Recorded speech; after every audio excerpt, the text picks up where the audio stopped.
Double T, UK only. Entrance must be 18 or over. Lines close at 4 p.m. on the 30th of January. Please check the closing time if listening or watching on demand. Good luck.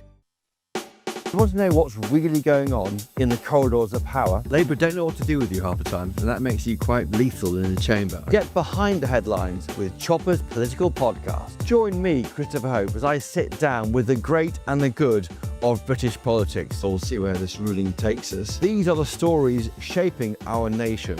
Chopper's Political Podcast, available now on all platforms. Listen in and stay ahead.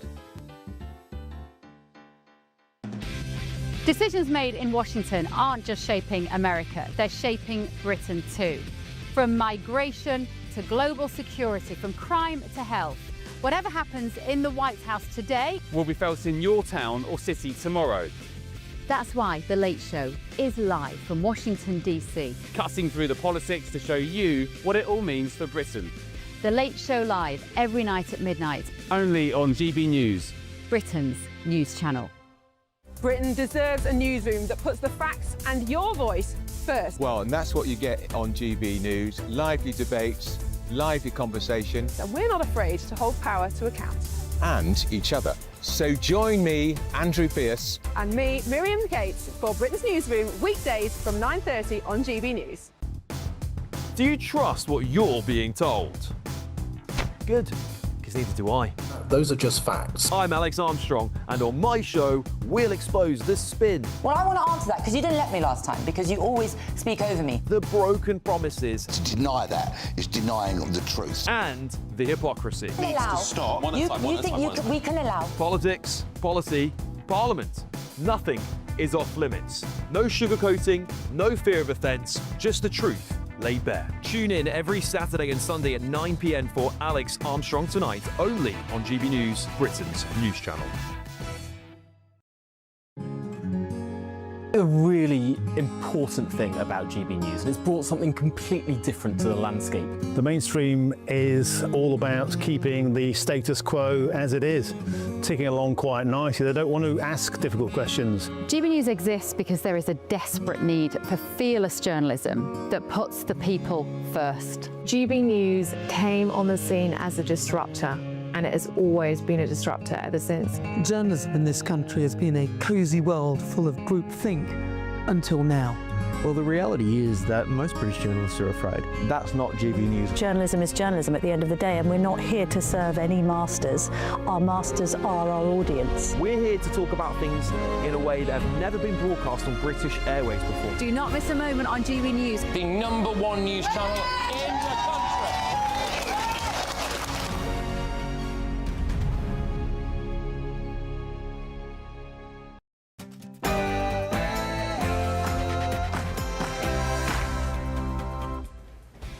Hello, good morning. Welcome along to The Late Show Live, only on GB News. I'm Ben Leo. Some breaking news literally in the past 2 minutes or so. President Trump has just signed an executive order basically saying that any country who deals with Cuba, the communists down in Cuba, will be subject to severe economic sanctions. It's an executive order declaring a national emergency over Cuba, which we'll be getting stuck into next. Is this the start of yet a second intervention in Latin America? First we had the commies in Venezuela, and now Cuba seems to be in the White House as targets. Also tonight, breaking on the front page of the Times newspaper, finally, Keir Starmer has taken note. He did follow the EU yesterday. He is prescribing, or at least the UK is prescribing, Iran's IRGC as a terrorist organisation, after, of course, America did the same in 2019. Lots more on top of that still to come on The Late Show Live. I'm Ben Leo. Let's do this.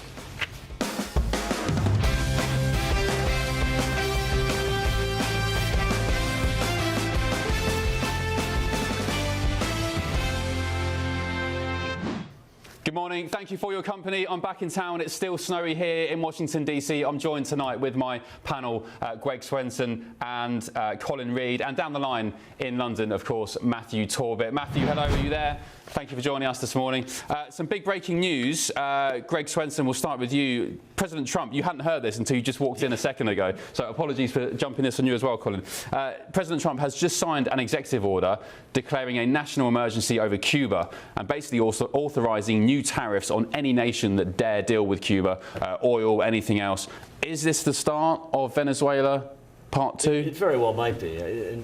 Secretary of State Marco Rubio was asked a question the other day by some rather pushy senator, and he said, yeah. They said, would you like regime change in Cuba? And he said, absolutely, I would. So, I think that, they are part of that Venezuela partnership, and Venezuela was very much dependent on their security forces and their intelligence forces, and then of course they were dependent on Venezuela for money and oil, and so they're part of a little mini axis of evil in the Caribbean. So this email from the White House, Colin, it literally dropped 30 seconds before we came on air, and I didn't see an announcement anywhere else. It just came via email.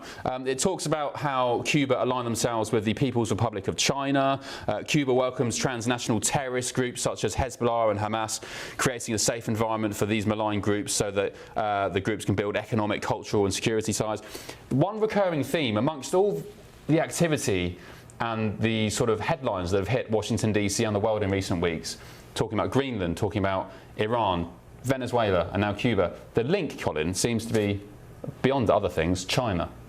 China and communism. Yes. Venezuela was the gas station for Cuba. Venezuela was the gas station for Communist Chinese Party. Venezuela was the gas station for North Korea. Venezuela's dictator is now rotting in a jail cell where he belongs, and you're seeing a lot of these other countries start to fall. And we're seeing a realignment of the world order, and we're seeing a lot of these. It's unfortunate. Some of these, the Canadian Prime Minister, the British Prime Minister, are rushing to the arms of Xi Jinping rather than deal with what Donald Trump's doing here and knocking down some of these terrible regimes. Well, you won't know this, Greg. Maybe you will, because you've got an eye on UK news. But the day after President Trump threatened tariffs on Europe, including the UK, for the Greenland situation, I made the point, this comes literally 24 hours, Greg, after Mark Carney had rushed to Beijing, cozying up with President Xi, talking about the New World Order and how the China is now a more reliable partner than the United States. Yeah. And I said, guys, I don't want President Trump to tariff the United Kingdom, but I can see what's going on here with the China link. Same with Venezuela as well. Yeah, and then you have this disaster with the Chinese embassy in London at the same time. Well, Starmer's in China now doing the same thing. Exactly, and look, sometimes you have to keep your friends close and your enemies closer. President Trump is going to see Xi in China, so there is some merit to having conversations with these people. But it was a lot of virtue signaling from Mark Carney. Of course, he was really brave, and he made that speech at Davos, which is about the most friendly place for Mark Carneys of the world. So it wasn't exactly, brave, but I do think that you have to pick a team, and it doesn't mean you can't trade with China, and the United States will continue to trade with China, obviously, but you're seeing this axis of evil over time: Venezuela, North Korea, Iran, China, Russia. So why would you cozy up with the bad guys? I mean, to me, it's obvious what's going on here. It's China. It's as you said, it's the assault on communism, on China, and so on. It all clicks together for me. It's quite clear. However, there are some people, Colin, who aren't connecting the dots, and they're seeing these US interventions and activities from the Trump administration as isolated incidents of sort of madness. President Trump's gone mad, he's lost his nut, he's now going into Cuba. They are all connected though, aren't they? Yep. And we see the front page of The Guardian. I'm not sure if we can get the front page of The Guardian up just yet. But Starmer opens the door to UK visit by Xi. So President Xi could be coming to the UK as well at the same time, of course. Have you heard about our mega embassy in London, in China? I mean, as an American, how does that sound to you? The Chinese Communist Party has made no bones about their desire to reshape the global world order, and so that we would all live under some sort of China regime. Now their economy is faltering. They're run by a communist government, and they don't have, thanks to President Trump, now they've lost a huge chunk of their oil, thanks to what happened there. But the irony, too, of these left-of-center liberal leaders, left-of-centers, to be generous, these left-wing leaders, whether it's Keir Starmer or Mark Carney, who hold themselves out as these protectors of individual freedom and liberty, rushing into these arms of these autocratic dictators who have never faced a voter in their life. It's just, rather than deal with Donald Trump, it just shows how misaligned their priorities are. Colin, do you think Mark Carney is a communist? I don't know that he's a communist. I think he's an improvement from Justin Trudeau. How about that? And that's not saying much. Do you think Keir Starmer's a communist? I think they're both accidental prime ministers. How about that? Because Greg, you know this, in number 11, Rachel Reeves' office, which is basically the Treasury, number 11, she replaced a picture of, I think it was Margaret Thatcher, with the founding member of the UK Communist Party. Yeah, of course she did. And, you know, Biden did the same thing, and it's kind of a ritual here. You know, the Democrats take the bust of Churchill out, and then the Republicans put it back in. And so, you know, again, Theresa May had Xi in London or in the UK back in 2015 or 16, but that's pre-Trump. You know, that was before President Trump really started calling out China, and you had Mike Pompeo and others, and they were right. When they did it at first, it was considered xenophobic, and they had all kinds of, you know, Trump derangement syndrome for calling out China for what they were doing, and it turns out everyone came around to it. So I think to do that now is a lot different than when Theresa May did it. Okay, great. President Starmer, goodness me, that would be a nightmare, wouldn't it? Prime Minister Starmer is in China at the moment. I believe we have a sit-down tomorrow. Christopher Hope, our political editor at GB will be sitting down with our dear leader, Sir Keir Starmer. Starmer as well, also under pressure. I'm not sure if you've heard about this, Colin or Greg. There's a British guy who was formerly a sort of Chinese Hong Kong dissident he goes by the name Jimmy Lai. Have you heard of him? Oh, yeah, of course. He's still in prison. Just explain to the viewers what his situation is. Yeah, he's a very successful Chinese businessman. Moved to Hong Kong when he was a child, and really is a totally self-made man. But he's also a pro-democracy, and he's a very, very strict Catholic. And so it's not just an assault on free speech by imprisoning him. It's an assault on freedom of religion as well. Yeah, it's Keir Starmer, Colin, saying that, not sure if you've heard of this guy, Jimmy Lai, but it's Keir Starmer saying that he will be having a conversation with President Xi about releasing Jimmy Lai, who's now a British citizen. But that'll no doubt move the needle. Yeah, right. Not holding my breath. Yeah. Right, joining me down the line now is Gordon Chang, American lawyer and political analyst. Gordon, are you there? Good evening. Thanks for your company. First of all, I'm not sure if you're best positioned to comment on this, but what do you make of the breaking story about President Trump and Cuba? And do you see the China link as well in all this? I think you're right. This is a China aspect to it because China has listening posts in Cuba. There are economic ties between Havana and Beijing, and the Chinese have been using Cuba to needle the United States.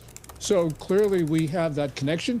China was in Venezuela. Venezuela was actually China's #1 proxy in Latin America, and China's been propping up the Iranian regime. So you're absolutely right.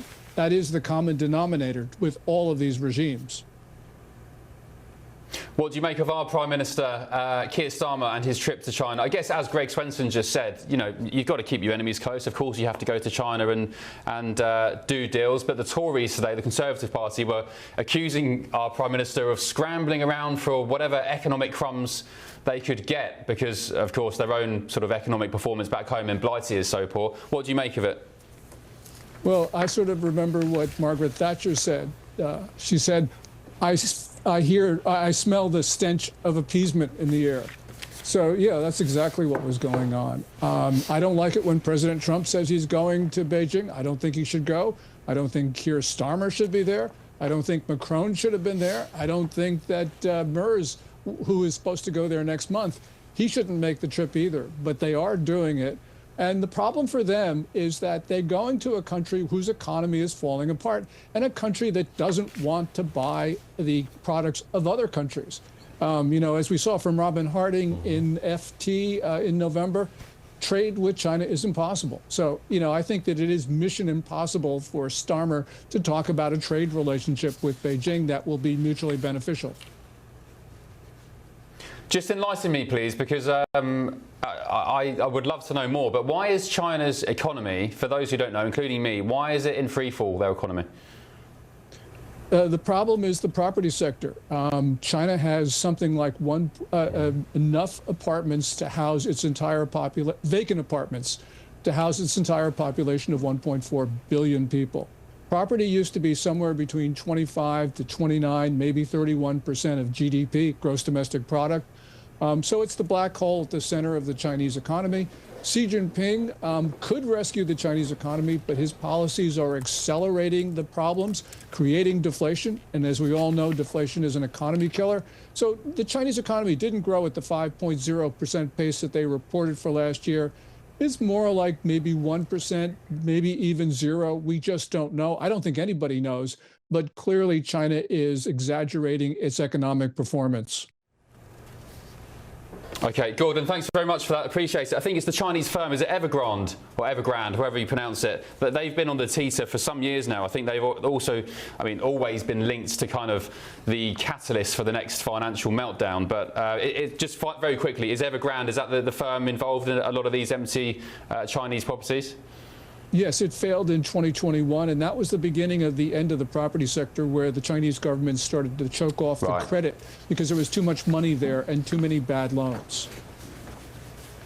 Good. All right, Gordon, thanks very much. Appreciate your company. Hopefully we'll catch up again soon. We're just getting some breaking pictures into the GB newsroom right now. President Trump and the First Lady Melania have arrived at the screening of Melania's new film, which is out. It was a documentary, really. It's out on Amazon Prime, I think, maybe tomorrow. This is the President and the First Lady arriving some moments ago at the the newly named Trump Kennedy Center here in Washington, D.C. The film is called, very simply, Melania. I think it's funded, Greg, by, is it Jeff Bezos, the Amazon boss? I did not know. You're not sure, Colin? I'll trust you on it. I don't know that he funded it. I know it's an Amazon product. I'm glad I got here before the road shut down with all this traffic, because... Yeah, that's a good... Any idea, chaps, what the documentary is about, aside from Melania? Is it just the role of the First Lady? 20 days between the election and the inauguration. Obviously focused on her. So she probably had a documentary crew follow her around for a few weeks. I know a lot of people that are attending tonight, and good point, Colin, the traffic's got to be a complete riot right now. Well, also with the snow as well. Here, so it was okay. I arrived back into the US last night, and I was just shocked at how much snow is still around, just on the roads, just packed up on about to say the sidewalks, so I've been here too long, the pavements. Yeah. So Melania, she was, I think she was on Fox and Friends, a Fox breakfast show the last couple of mornings. Talking about President Trump and his ICE policies, immigration policies, saying, look, my husband just wants to walk down, for people, particularly women and girls of the United States, to walk down the streets without fear of being murdered or raped or attacked. Is that I guess as a First Lady, an extraordinary intervention for a First Lady to make? Well, she's an incredibly compelling figure, and she takes some of the harder edges off of him, and it allows him to speak to connect with a new type of audience.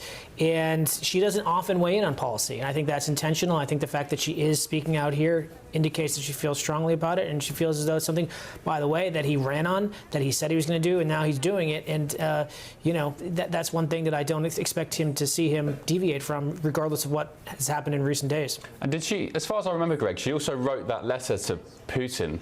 Asking for the return of the children. Yeah. No, she'll step in, as Colin said, if it's a really important, urgent, or top tier issue. But and remember, in the first term, she had a child at home. She actually didn't move down to Washington. She didn't move into the White House full time because she had Barron was in school. He was, this is 10 years ago. So Barron was probably 11 years old or so. And so now she's got she's a lot more visible. She's got a much bigger presence now because she's not in New York looking after her young son. Okay, interesting. There was a story in the Scottish press yesterday. It probably is true. It says Amazon's authorised documentary about Melania Trump has sold just 1% of available tickets in Views Scottish cinemas. Melania is speaking now. Let's take a listen. What it takes to go from private citizen to being a First Lady again. They will see me, all of the tasks that I need to do, from preparing to inauguration, running my business, family, and philanthropy, establishing East Wing. So it's a lot of going on. And now I know that you're fairly private. This is allowing a lot of people to see behind the curtain. What did you find that was either surprising or rewarding about that experience? Well, in my life, yes, I'm very private, but very selective as well. So I think people will see the film and connect with, and I'm looking forward what they have to say. Thank you. Can you tell me your they've been trying to get there?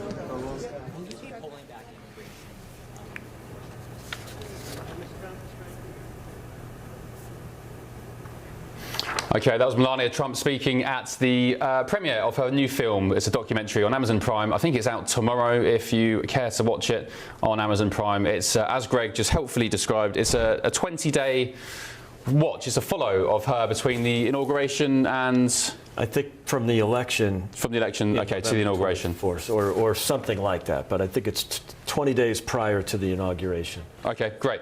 Good stuff. Right, coming up on The Late Show Live, the front page breaking this evening. It'll be on your shelves in Blighty tomorrow. I think it's the front page of the Times. The UK will finally, it looks like, be prescribing the IRGC as a terrorist organisation. Of course, Iran, absolute menaces, not just in Iran, all across the West, including the UK. MI5 said some weeks ago there were links to at least 20 foiled terror attacks in the UK. I know for a fact that 3 of the guys who were arrested on the way to allegedly bomb the Israeli embassy in London were Iranian. They came across on a small boat. That's public knowledge. So finally, after the EU did it some days ago, after America did it in 2019, Britain soon will be prescribing the IRGC. More on that in just a tick on The Late Show Live.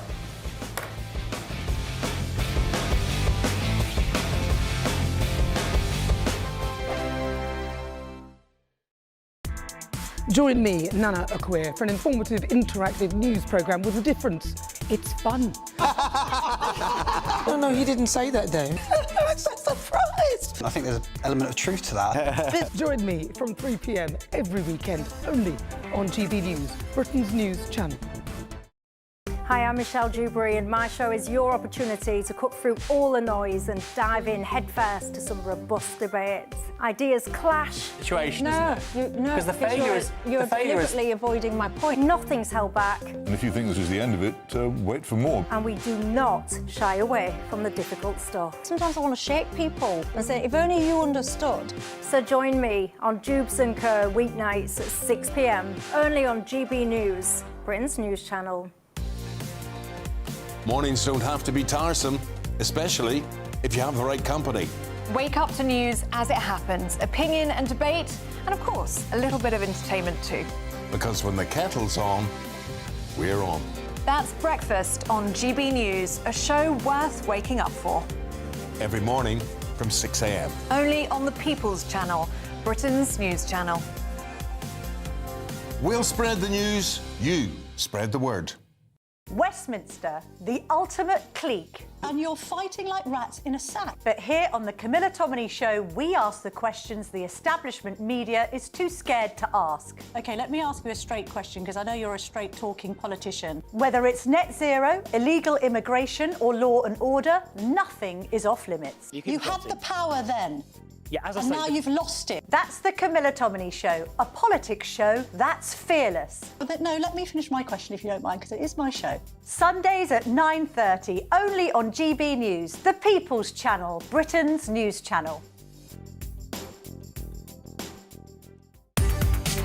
From the school run to the home run, watch a new show for all of Britain. He can say whatever he wants. A straight talking show where all voices are heard.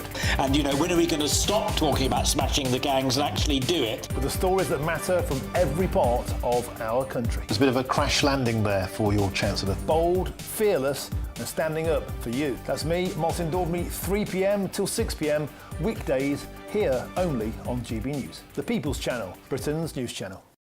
Westminster's full of talk, but out here, it's the real world. Am I allowed to talk now? No, that's it. This is where it matters, real people and real lives. That's what politics is all about. In fact, has Trump made a good start? No. Straight answers, no spin, and just a couple of pints. How many fingers have I got up? About 10. So join me for Lee Anderson's Real World every Friday at 7 p.m, only on GB News. The People's Channel, Britain's news channel.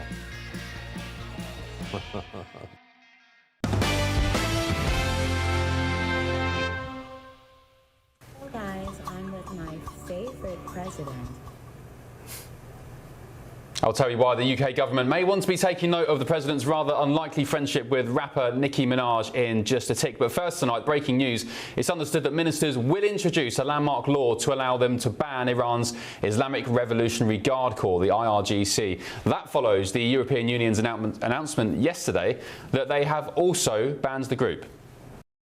today, ministers agreed to designate Iran Revolutionary Guard as a terrorist organization. This will put them on the same footing with Daesh, Hamas, Hezbollah, Al-Qaeda. Those who operate through terror must be treated as terrorists. Right, joining me in Washington this evening is my panel, the political strategist Colin Reid and Chair of Republicans Overseas, Greg Swenson. Welcome back, chaps. Colin, your take on this? About time, eh? Better late than never, I guess. Well. I mean, the world's largest exporter of terrorism, not only in that part of the world, but around the world. And it's just something, that all the untold horrors they've done, not just in recent weeks when the world started paying attention, but going back decades now. So Iran is part of that axis of evil that Greg's talking about. They're right square there in the middle, and they're aligned. It's all connected. Did you know, well, you probably won't know, but I'm gonna let you know. In North London, Greg, maybe you know this, in North London, I think in Barnet, we have a guy who was a minister in the Iranian regime, maybe about 10, 15 years ago. He wrote a book supporting the fatwa on Salman Rushdie. Nice. He has publicly praised and supported the likes of, who's the IRGC guy? Soleimani. Mm-hmm. So on and so on. Just a complete regime apparatus. He lives in North London in a UK council house. It's always been convenient for former dictators or former criminals to move to London. For some reason, they don't seem to mind people that hate their country. Yeah, why is that? We seem to host them all. Russian money launderers. We've got people that used to work for Hamas and Hezbollah. And they probably hate the UK, and of course, a lot of Labour government people hate the UK too. So I shouldn't just blame the expats. But you're right. It's better late than never. Why it took this long, I just don't understand. OK, let's ask Matthew Torbett, who's down the line in London. Good evening, good morning, Matthew. Thanks for your company. So the front page of the Times, Matthew, it says the ministers will introduce a landmark law that allows them to ban the IRGC. The Home Office confirmed it was preparing legislation to prescribe hostile state agencies, including the IRGC, but said the bill would not be fast-tracked, despite the group's role in Tehran's deadly crackdown. As Colin said, better late than never, no. But why so long? I have no idea. I was in Parliament calling for this years ago, and actually the individual you spoke about, based in North London, the person that gave him up was me.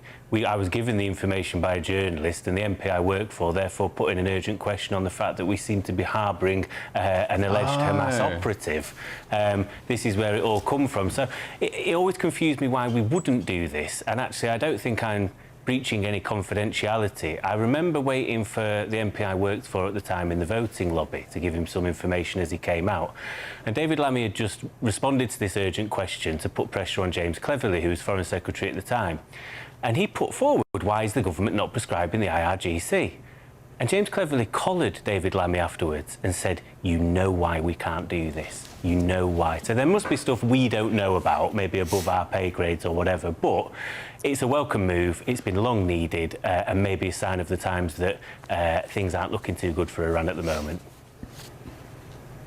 So, Matthew, without naming this guy, because, I mean, we probably could get away with it, but I'd rather not risk it. I can't, haven't got time to check it all now. But without naming this guy, how did you come across this Iranian former government minister living in North London? How did you, as the guy who got the tip, how did you break the story? How did you find out about it?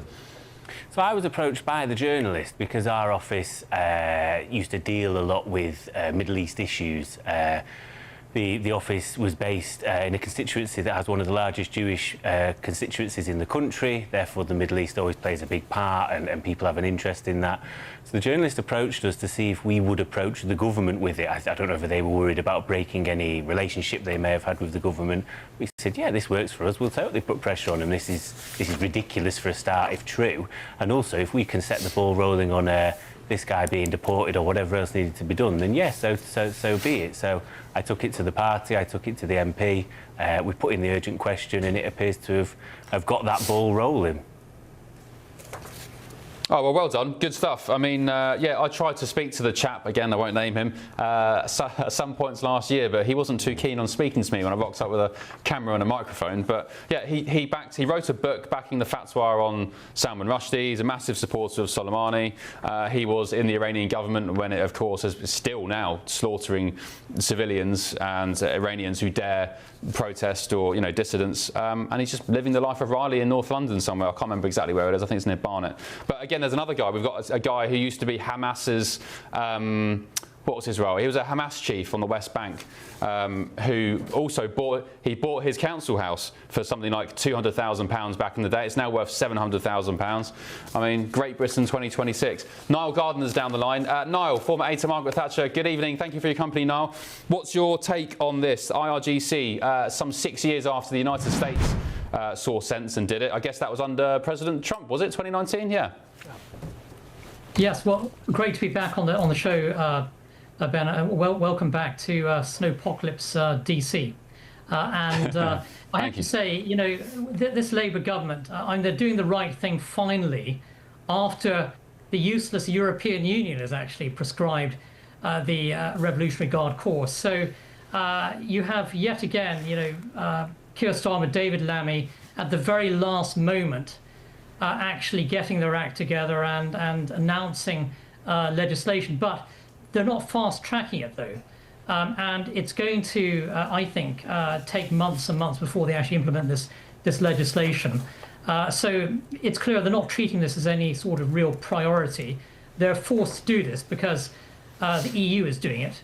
And of course, Starmer doesn't want to be left out after all the European leaders have prescribed the IRGC. Yeah. So he's just got no authenticity, has he? Sorry to interrupt. Yeah, sorry, Niall, sorry to interrupt. Apologies, there's a delay, so don't mean to be rude. Go ahead. Yeah, and so, you know, you have a Labour government who, they're not committed at all to the fight against the brutal and barbaric terrorist regime in Iran. They've barely given any support, of course, to President Trump and preparations for military action against the Iranian regime. And Keir Starmer's approach always is one of appeasement towards the enemies of Britain. And of course, he's doing that on a grand scale in Beijing right now. But he's also appeased, of course, the Iranian Islamist dictatorship for many, many years. You know, Keir Starmer, I have to say, is really the weakest British Prime Minister, I think, not only in the modern era, but ever.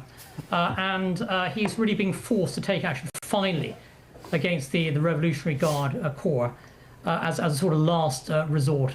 So I have to say, I think we're really dealing with an appallingly weak-kneed Labour government that's also tolerating a large number of militant Islamist Iranian terrorists within Britain's midst on the home front. This is an absolute disgrace. They should all be rounded up and deported. But this government does absolutely nothing about it at all. Yeah, I mean, the government, if Keir Starmer was here, actually, he's speaking to Christopher Hope tomorrow, but if the Prime Minister was here, he'd say, of course, we don't tolerate Islamists. But I can see your argument now, because we've got a border on the southern border, like a sieve. You know, tens of thousands of strange men from faraway lands, some of them confirmed Iranians who have been arrested and accused of plotting attacks in London. So that is the case. But of course, they would say they are trying their hardest to stop the small boats. But yeah, I can see exactly where you're coming from. And also, by the way, Greg Swenson, the hypocrisy of Keir Starmer and this Labour government, this just proves they have no authenticity or direction of travel. They've got no ideology whatsoever. They don't believe in anything. They just follow, they blow like the wind. They see, oh, the EU's done it, so we have to do it because, you know, we're European. We need to stick with our coalition of the willing dorks. With Greenland as well. Greenland should be for the Greenlanders and for the Greenlanders alone. Oh, that's interesting. You weren't saying the same thing when it came to the Chagossians that the UK kicked out their homes in the 70s, and now you've sold their country down the river to the Chinese indirectly. Yeah. Just complete hypocrisy, and also the veil has been unlifted. No authenticity, no direction of travel, no intent, nothing. Yeah, it's pretty pathetic. I mean, in many ways, I rarely give credit to Joe Biden, but you know, Joe Biden actually kept the IRGC on the terrorist list, in spite of the deal that Obama and John Kerry gave them, where gave them piles of cash and basically free reign. And so, President Trump was, quite deliberate. First, he put them on the terrorist list. Then he took care of Soleimani with a drone and eliminated him. Oh, I forgot it was Trump who dealt with Soleimani. Yeah, early 2020. And of course, the critics are saying he's starting World War III, and they had all these reasons why he shouldn't have done that, and it was brilliant, as it turns out. Yeah, let's check the tape in terms of talking the talk and walking the walk. President Trump blew Soleimani to bits. He got rid of that ridiculous Biden-Obama deal on the nuclear arrangement. Then last June, we haven't even mentioned that, he eliminated their nuclear capabilities. That's leadership. That's bold. That's something you're not going to see from any of these other governments who just like to complain. I'll have to say, Colin, that was probably the highlight of my summer, or one of them anyway, seeing those B-2, but were the B-2 bombers? Yeah. 3 of them heading towards Iran. And do you know what President Trump and the administration have done since then? They've ordered about 28 more B-2 bombers for the arsenal. Just on that note, Colin, lots of talk tonight about when, or if and when, the US will strike Iran. I think the carrier strike group has moved from the South China Sea to the Med. They're in place, they're ready. Any idea, word on the street, when that may happen next week? President Trump is a student of political history, and he remembers very well what Barack Obama did in the summer of 2013 regarding Syria, when he said to then Bashar al-Assad, if you gas your own people, that's a red line, we will intervene. He did gas his own people. Obama did nothing, and from there, Obama's credibility waned. It's the same what happened with Biden in Afghanistan, that catastrophic withdrawal. People don't really, foreign policy is something that's kind of abstract for a lot of the time, but when they see their leaders falling on their face in the world stage, they don't like that. Especially here in America, they do not like being pushed around. So Donald Trump's been very clear. If the Iranian government continues executing their own people, that's a red line he's drawn. I wouldn't bet on President Trump not letting that red line go unanswered. Yeah, you think it's happening? Yeah, just an off note there, Greg, on Afghanistan. For me, the botched evacuation from Joe Biden was the start of Russia's invasion in Ukraine. Of course. I think you probably had Putin looking at Biden and thinking, well, he's asleep at the wheel, literally. Nobody's running that gaff. Let's go into Ukraine. Yeah, he's not worried about that, and it's a good point. I mean, we'd love to have the British supporting us and on board with this this movement toward the Gulf, and in fact my nephew is a fighter pilot on the Abraham Lincoln, which is the carrier that was diverted from the Pacific and has sailed over, and so I would love to see the UK. I'm not holding my breath. I don't imagine Keir Starmer is going to want to lend his support. Yeah. Niall, thanks very much if you're still there. Thanks for your company, and hopefully see you again in the studio soon if once the snow disappears. Thanks, Niall, former aide to Margaret Thatcher. Right, still ahead on The Late Show Live. ICE is making this up. They're enforcing laws enacted by Congress and signed by the president. The same laws have been on the books for the last 6 presidents I worked for. Backlash against the government's clampdown on immigration continues to grow, but the White House is continuing to hit back. But first, back home in the UK, furious farmers continue their protests against the government tonight. That's despite, of course, the deal or the backtrack that the government subjected themselves to in recent months. I'll explain why the farmers aren't happy, why the government still needs to make concessions, and what role the supermarkets have to play in this protest, kicking off in a matter of minutes on The Late Show Live.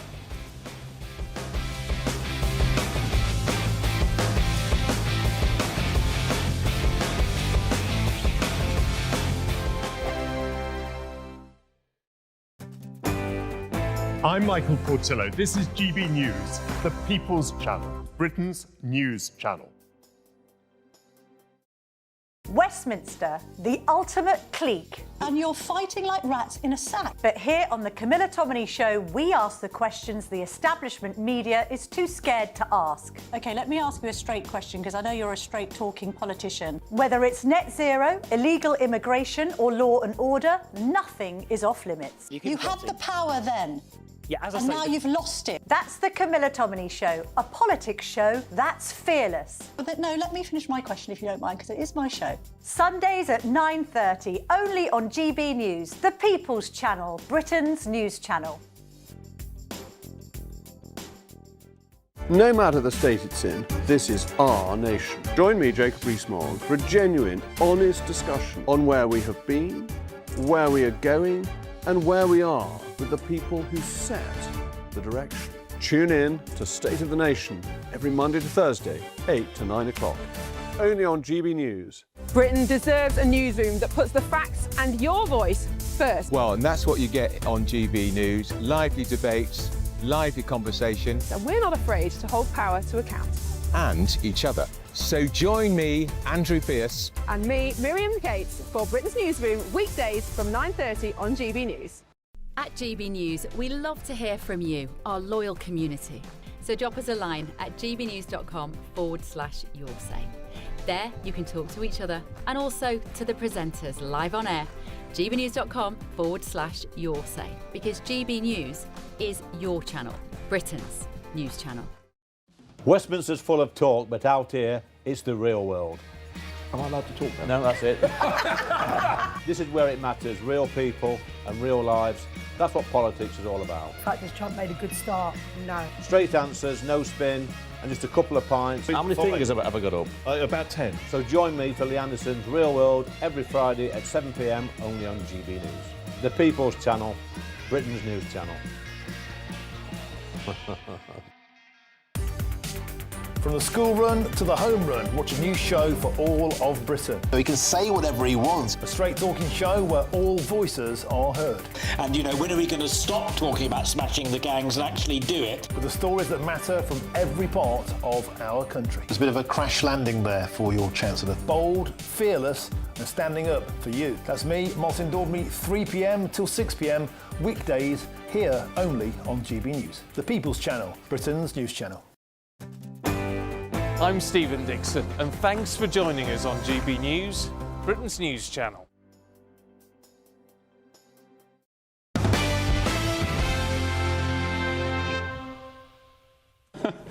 Welcome back to the Late Show Live with me, Ben Leo. Hope you're well. Thank you for your company. One very quick comment on your side that's made me giggle from Michael. You've said, Ben, Starmer reckons he'll still be a sitting Prime Minister at the next election. What's he going to do? Superglue himself to the chair? No, he'll probably cancel the election, as we've seen with the locals. I'm sure he won't. He's a firm believer in democracy. We've had democracy and free speech in this country for many years. Right, farmers are continuing to make their voice heard against the recent changes to inheritance tax and supermarket prices on top of that, with an overnight blockade currently, right now, taking place in Milton Keynes, the home of Red Bull. Let's cross live to that blockade and speak to arable and sheep farmer Ed Pritchard. Ed, good morning. Thanks for your company. What's going on the ground there in Milton Keynes? Just explain to our viewers and listeners in America and the UK why you're there. I thought, just educate me, Ed, I thought this was kind of over with after the government's backtrack on the inheritance tax, but it's also about supermarkets as well, right? Well, they haven't completely backtracked on the IHT. They've changed from $1 million to $2.5 million. But it's not just about the IHT. It's also about the lack of money that we are being able that we can generate as farmers. It's about the trade deals with other countries allowing inferior products into this country. Yeah, we've got our backs against the wall. We're having a tough time at the minute. Yeah, you've had a tough time for a long time, and lots of our viewers, Ed, lots of our listeners have got your backs. We saw that with the protest down in Whitehall some months ago last year. But why, just maybe a naive question from me, why are you guys starting your protest at midnight today? You've got a fire roaring there, you're keeping yourselves warm. What's the idea of starting so early? We're just trying to find the time that's going to hit these RDCs the hardest. As you know, we've tried early hours of the morning. Not many of us can come in the middle of the days because we've all got farmyards and livestock and crops to look after. So rather than go at night times, it's surprising how busy these places are at this time of day. Yeah, and we appreciate you and your colleagues for that, Ed. You know, grafting hard despite the attitude from the government and I guess supermarkets as well that you are replaceable. I don't know who the hell they think are going to replace farmers, maybe BlackRock and the like. But just tell us, Ed, what is your problem specifically with supermarkets? Which supermarkets? When are you proposing to hear back from them? When are you hoping to hear back? Well. As you're probably aware, the man at Tesco's has come out in support of us today. But yeah, what we don't like is how imported produce is coming into this country at a substandard to the homegrown produce, and the labelling that is used in supermarkets. You've got to look very, very hard to see where that food has come from. It's not always obvious that it's not been grown in this country and that it could have been imported from the other side of the world, for all the customer knows. Well, I guess that links back to what I was just talking about. Who do the government, who do the powers that be think will replace farms off the back of the inheritance tax rate? I know they've increased the threshold by $1 million or whatever it is, at 1.5 million. But who do you think they think will replace farms? Are they just relying on imports? They think we'll just import all our food? Is that their train of thought? Well, the way that Keir Starmer's currently carrying on and the way he's firing off the hip, yes, you'd think he's trying to do away with us and rely completely on imports. But what's the thinking in that? I mean, is it? I mean, imports surely. I mean, are they cheaper than paying homegrown British farmers? I know you're saying the quality is worse. Does that mean, I guess, it's cheaper to import food? Well, yeah, this is the crazy world we live in. The government are stipulate how we should grow our crops and look after our livestock, and grow the produce to a very high standard, which I'm not necessarily saying is a bad thing. But when that same government who are stipulating how we should go about producing food are then importing food at a substandard to our own, it's an absolute bonkers way of going on. Why on earth should they be able to carry on like that? It's totally, completely wrong. Well, Ed, as I said, lots of our viewers and listeners, I'd argue the majority of them support you. They have your back. They appreciate you and your colleagues, the graft you put in. So good luck. You've had some concessions from the government so far on the inheritance tax, not enough. And of course, you've now got the supermarkets to deal with as well. Good to see that Tesco did what they did today, though. Ed, we'll catch up with you in the next hour or so. Stay warm, and we'll speak in just a tick. The Department for Environment, Food and Rural Affairs has previously said our new Farming and Food Partnership Board will bring government, farming and the food industry together to better enable farm businesses to grow, invest and plan for the future. This is alongside delivering the largest nature-friendly farming budget in history, protecting farmers in trade deals, making supply chains fairer to help secure the farming sector's future. Very good. Just on that note, on farming, President Trump, with the tariffs which were whacking farmers, he did come to their rescue, didn't he, with a sort of bailout, especially soybean farmers? And he was in Iowa this week, which is the center of the farm community in this part of in this country. But let's call this what it is. This is not an inheritance tax. This is a death tax. This is the government taking another chunk of the money you earned from you when you die, so you cannot hand it to future generations. And it's wrong. It's something we dealt with permanently over here in the United States in the One Big Beautiful Bill last year. We got rid of that. So it's gone. Inheritance tax and farms gone. It's got to an appropriate level. Yeah. And that it's a big relief for people who own their own businesses and want to hand it to their kids without the government coming and saying, nah. Great. Take note, Great Britain. Take note, Keir Starmer, Labour government. I actually think inheritance tax is one of the most disgusting, vilest taxes going. I'd always describe it as vultures circling at the worst time of somebody's life, saying, yoink, thanks very much, I'll have some of that. Right, still ahead on The Late Show Live. I am probably the president's #1 fan. Yeah, that's Nicki Minaj. She needs a little step to get above the podium. She's making headlines in her praise for President Trump and the administration, but there's something the UK government may want to be taking note of. Any guesses? Back in just a tick on The Late Show Live.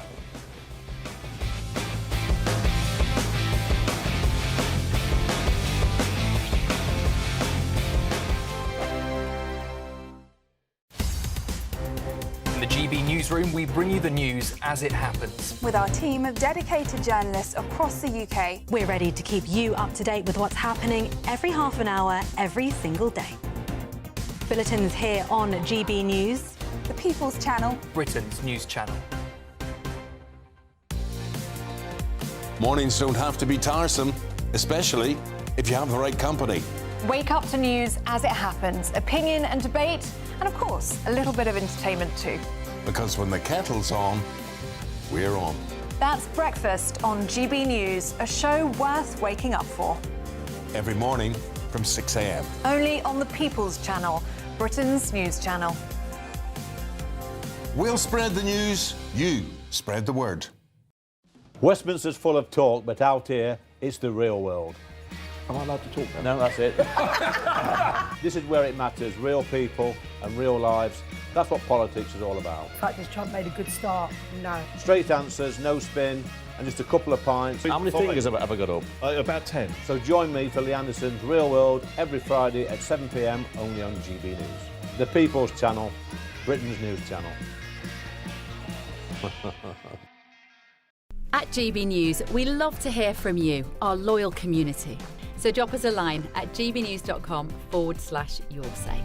There you can talk to each other and also to the presenters live on air. gbnews.com/yoursay, because GB News is your channel, Britain's news channel. Join me, Nana Akwe, for an informative, interactive news programme with a difference. It's fun. No, you didn't say that, Dave. I'm so surprised. I think there's an element of truth to that. Join me from 3 p.m. every weekend, only on GB News, Britain's news channel. You want to know what's really going on in the corridors of power? Labour don't know what to do with you half the time, and that makes you quite lethal in the chamber. Get behind the headlines with Chopper's Political Podcast. Join me, Christopher Hope, as I sit down with the great and the good of British politics. We'll see where this ruling takes us. These are the stories shaping our nation. Chopper's Political Podcast, available now on all platforms. Listen in and stay ahead. Hi, I'm Michelle Dewberry, and my show is your opportunity to cut through all the noise and dive in headfirst to some robust debates. Ideas clash. Situation, No, isn't it? no, Because the failure is you're deliberately avoiding my point. Nothing's held back, And if you think this is the end of it, wait for more. and we do not shy away from the difficult stuff. Sometimes I want to shake people and say, if only you understood. So join me on Jubes and Kerr weeknights at 6 p.m. only on GB News, Britain's news channel.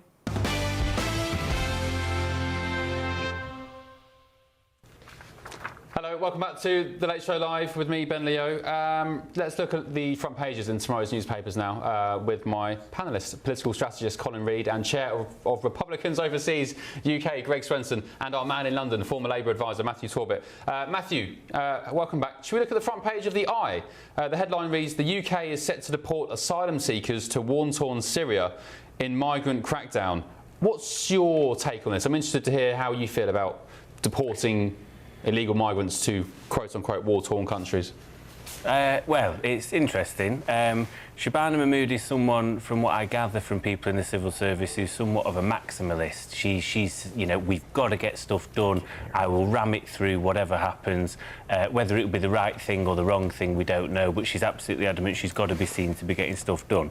I think my instinct would be, I'd be concerned that if Syria is at war, you know, with itself, you're going to deport these people and then they're going to come back and claim asylum because they've got to flee from a war-torn country. Surely that's going to be within international law, and they're no doubt going to find their way back, and therefore you're back to square one because our domestic law is too vague and judges will infer whatever they want from it, and therefore we don't deport people. So I think that would be my concern really with that.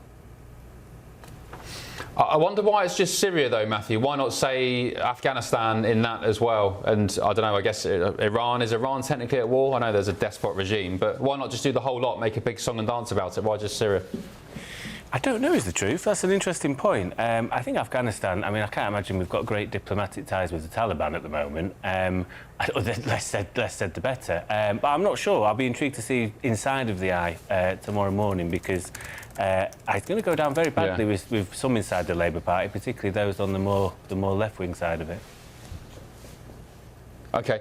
Colin, what's the American policy on returning asylum seekers, quote-unquote refugees, fake refugees, to war-torn countries, Afghanistan, back to Syria? Do you know? Well, we really haven't had this issue since President Trump got back into office because the number of people coming across the southern border right now are zero, down from 250,000 a month during the Biden administration. But I guess especially after the National Guard shooting, Greg, here in Washington, D.C., the Afghan guy who lost his head and killed the National Guard, was there not a deportation of those who came under Biden, the interpreters and so on? Yeah, I mean, there's a sensitivity around that because many of them did, in fact, serve with the U.S. military in Afghanistan. So it's a tricky one, but I don't think that, the president's not going to change his views that the American people elected him for, which is basically detain and deport, which has always been the law.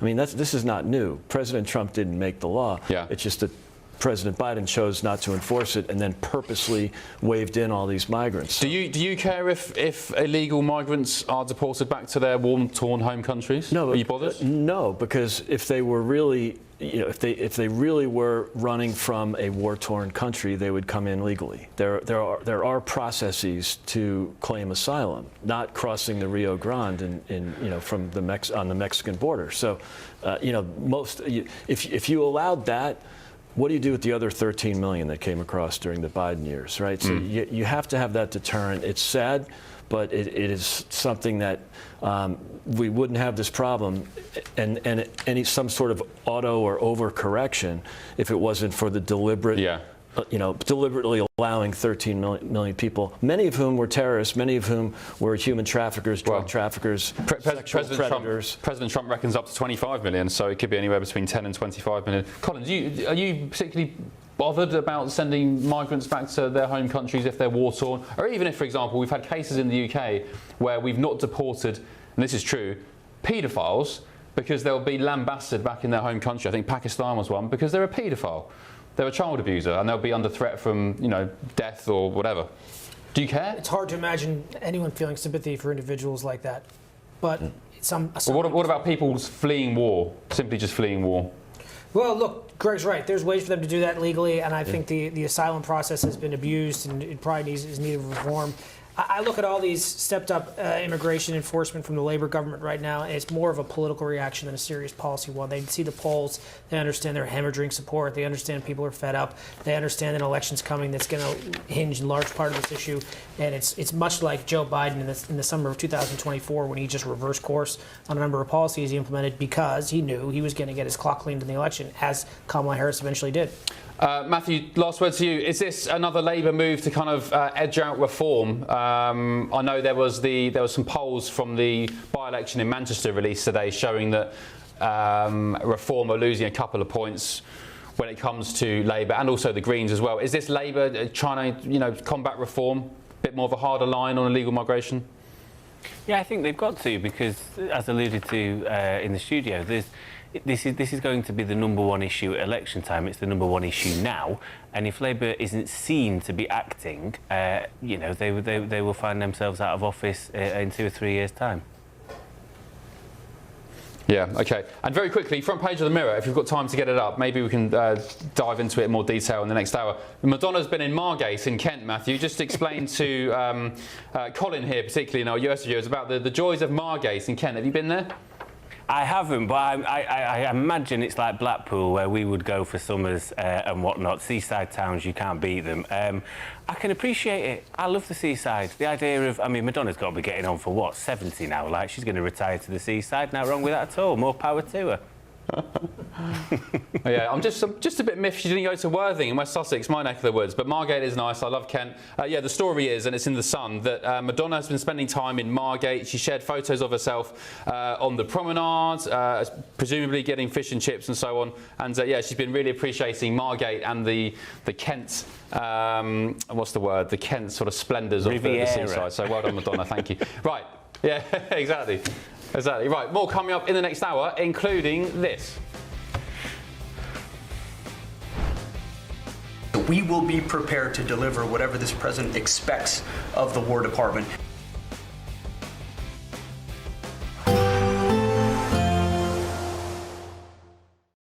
Today, clouds overhead, total zen within. Boxed Solar sponsors the weather on GB News. Morning. Time for your latest weather update from the Met Office here on GB News. I have more rain to tell you about, more Met Office warnings in place. Bit of snow around this morning as well across parts of the north and turning quite windy across the southwest as another pulse of rain comes in here. We've seen a band of rain tracking north through the night. That is providing some snow this morning over parts of northern England and Scotland. If you are seeing some snow, it probably won't last all that long, turning back to rain, and mostly it is over the higher ground. The rain will ease a little in Northern Ireland through the day, but there is further rain to come in the southwest, and the winds also picking up here. Now, of course, it's the southwest that's really seen the worst of the flooding over the course of this week, so this extra rain is far from welcome, and it is likely to cause further problems. Not the same volume of rain as we had from Storm Chandra, but of course, as I say, because the ground is so wet, that is likely to cause some further flooding. That band of rain extending into South Wales and South East England does turn a little drier through the evening across Northern Ireland. The rain continuing to push slowly across Scotland, mostly dry on the west coast. In the east, though, soggy, with that rain turning to snow again over the hills, fed in by a fairly brisk and chilly wind that'll also provide drizzly rain over northeast England. But parts of northern England, again, turning a bit drier for a time. Then this next swirl, this next area of low pressure, continues to bring some outbreaks of rain across southern England as we go through the night. It all adds up to a fairly mild night with some clearer skies. We might dip close to freezing in one or two rural spots, but mostly we start the weekend at 4 or 5 degrees. We start with a lot of cloud, still start with some rain. Should be turning drier over Wales and southwest England through the day. Southeast susceptible to cloud and rain on and off throughout Saturday, and still quite gusty at times along the south coast. Brisk wind bringing a chilly feel and some damp weather to eastern Scotland and northeast England, but a dry day for Northern Ireland, and again western Scotland doing okay for dry and bright weather with temperatures about average. Today, clouds overhead, total zen within. Box Solar sponsors the weather on GB News. Mornings don't have to be tiresome, especially if you have the right company. Wake up to news as it happens, opinion and debate, and of course, a little bit of entertainment too. Because when the kettle's on, we're on. That's Breakfast on GB News, a show worth waking up for. Every morning from 6 a.m. Only on the People's Channel, Britain's news channel. We'll spread the news, you spread the word. Hi, I'm Michelle Dewberry, and my show is your opportunity to cut through all the noise and dive in headfirst to some robust debates. Ideas clash. Situation, no, because the failure is you're deliberately avoiding my point. Nothing's held back. And if you think this is the end of it, wait for more. And we do not shy away from the difficult stuff. Sometimes I want to shake people and say, if only you understood. So join me on Jubes and Co weeknights at 6 p.m. only on GB News, Britain's news channel. Join me, Nana Akwe, for an informative, interactive news programme with a difference. It's fun. No, he didn't say that, Dave. I'm so surprised. I think there's an element of truth to that. Join me from 3 p.m. every weekend, only on GB News, Britain's news channel. At GB News, we love to hear from you, our loyal community. So drop us a line at gbnews.com/yoursay. There, you can talk to each other and also to the presenters live on air. gbnews.com/yoursay, because GB News is your channel, Britain's news channel. Westminster, the ultimate clique. And you're fighting like rats in a sack. But here on the Camilla Tominey Show, we ask the questions the establishment media is too scared to ask. OK, let me ask you a straight question, because I know you're a straight-talking politician. Whether it's net zero, illegal immigration or law and order, nothing is off limits. You had the power then. Yeah, as I and say, now you've lost it. That's the Camilla Tominey Show, a politics show that's fearless. But no, let me finish my question if you don't mind, because it is my show. Sundays at 9:30, only on GB News, the People's Channel, Britain's news channel. From the school run to the home run, watch a new show for all of Britain. So he can say whatever he wants. A straight talking show where all voices are heard. And, when are we going to stop talking about smashing the gangs and actually do it? With the stories that matter from every part of our country. There's a bit of a crash landing there for your Chancellor. Bold, fearless and standing up for you. That's me, Martin Daubney, 3 p.m. till 6 p.m, weekdays, here only on GB News. The People's Channel, Britain's news channel. I'm Tom Harwood. This is GB News, Britain's news channel.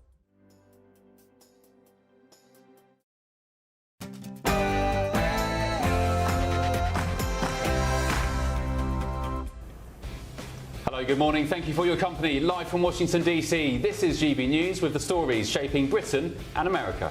This is making this up. They're enforcing laws enacted by Congress and signed by the President. The same laws have been on the books for the last 6. The White House border czar obliterates protesters blocking ICE, saying the law hasn't changed in decades, and if you don't like it, blame lawmakers, not the agents enforcing it. And breaking tonight, the White House and Senate Democrats have just clinched a deal to avoid a government shutdown. More on that massive story shortly.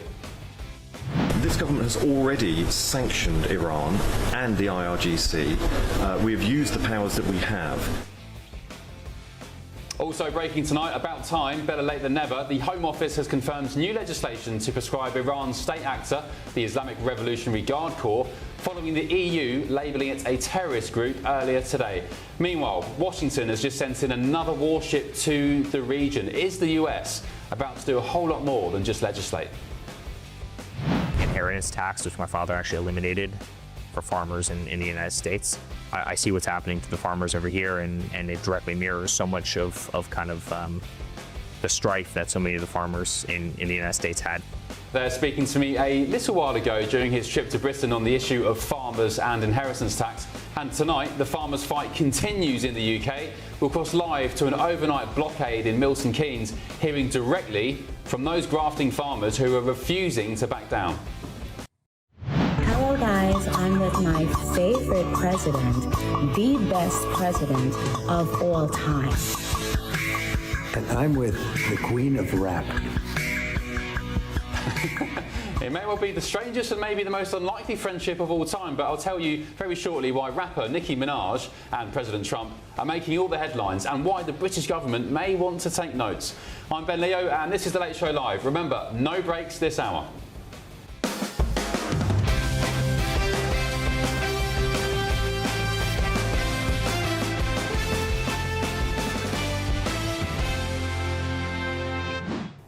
Thanks for your company this morning. Joining me on my panel in Washington, D.C. In just a tick will be my political strategist panel, Colin Reid, and the chair of Republicans Overseas UK, Greg Swenson. And down the line in London, the former Labour advisor, Matthew Torbett. Thank you, Matthew, for joining us. We'll be back with you in just a sec. But first of all, the big story tonight.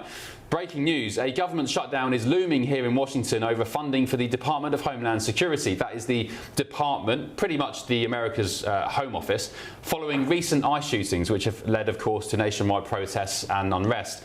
Senate Democrats were voting against legislation known as a minibus, which includes funding for the Department of Homeland Security, transportation, defence, health and education. Long story short, the revolt was provoked by the Democrats' desire to see that legislation split and funding for the agencies, such as ICE, be voted on separately as they look for ways to force change on how agencies enforce President Trump's deportation push. But tonight, breaking in the last couple of minutes, we understand the White House and Senate Democrats, with the Republicans, have now reached a deal to separate the fight over ICE funding from the funding of other services. Well, to explain what that all means, Cameron Arcand, the political reporter from the Daily Wire, joins me now. So, long story short, Cameron, the Democrats were refusing to block the funding for various agencies, including ICE, but tonight what's happened? Yes, so the plan is, as it stands right now, based on the reporting that we have, to separate DHS funding from some of the other funding and fund DHS for a very short period of time, unlike the other bills where it would be up until September. Now, what that would do is it would allow a negotiating period for that Department of Homeland Security funding, and we could see a very serious debate unfold on immigration. Now, if that didn't happen, and if something could fall apart, then we would see a large swath of the federal government shut down. But as of tonight, it seems pretty unlikely that that will happen. So have the Democrats caved in, or have they got a victory? Because it comes off the back of President Trump kind of rowing back in Minneapolis, with regards to the ICE enforcement. Are the Democrats seeing this as kind of like a little win, so they've agreed to push through the funding? I would definitely see this as a short-term victory, but the hardest part for the Democrats is going to come next, where when we're talking about immigration policy, Schumer has a whole laundry list of things he wants to see: rolling back ICE and masking, different types of warrants that they use to make immigration enforcement more difficult. That's where this debate could get messy, and that's ultimately what they want, is some of these immigration changes. Now, they might get a short-term victory right now, at least in terms of the funding, but their next uphill battle could be much, much more difficult. And also the use, I guess, of pepper spray and so on as well with regards to ICE agents. There was an interesting stat, Cameron. I was looking at some graphics somewhere online earlier today about the number of ICE arrests in the likes of California, Texas. I think something like 88,000 in Texas, maybe 33,000 in Florida, so many thousand in California. And it says, or sorry, Tennessee, I think it was red states, the number of protests alongside those arrests. So none, none, none. What's the problem with Minnesota? Why is everything going so wild up there? Why has it been so crazy? Well, Minnesota nice might translate into something different while you're protesting, but I think the reality of it is we're seeing so many political tensions up there, especially from the Democratic leaders kind of pushing this down right now. And I think it's very noteworthy that the White House decided to send Tom Homan in to essentially kind of play mediator in some of this. And hopefully maybe we'll see some tensions cool down in that state right now. But I think Homan being sent down is a massive indicator of that. And the big issue is we can see, immigration enforcement is nothing new, but when you add this element of protest in, of course, it makes everything more complex. And that was the other point as well. So presidents of yesteryear, Biden, Bush, Clinton as well, many more deportations of illegals under their names. I mean, Obama was nicknamed the deporter-in-chief, right? In comparison, President Trump nowhere near, but yet he has had the most obstruction, the most number of protests, the most amount of drama, which I argue has been facilitated by all these left-wing agitators. Again, in yesteryear, these other presidents had none of that. Is it purely because it's President Trump in the White House? Well, I remember there was an interview with an Obama official done years ago where she said, we have to enforce the law, we have to, deport people. Doesn't mean we have to be happy about it. They would kind of couch it in a particular way to justify it. Yeah. But now, because it's the Trump era and we've seen so many people be let into the country illegally during the border crisis, the immigration issue has been so much in the national spotlight, and the way that, the divisiveness over President Trump, I think, as well. I think that obviously triggers a lot of this where people, they're not going to go out and protest Obama deporting people, but they're going to go out and protest Trump deporting people.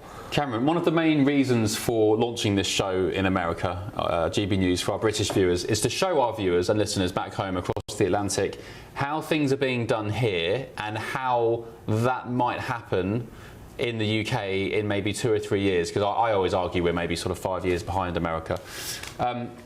If and when Reform UK, Nigel Farage, win the next general election in the UK in 2028, 29, they will be embarking on something similar, the mass deportation of illegal migrants. And I suspect with that, you'll see something similar to what you have here, where you have just far left agitators obstructing law enforcement, obstructing border force and so on.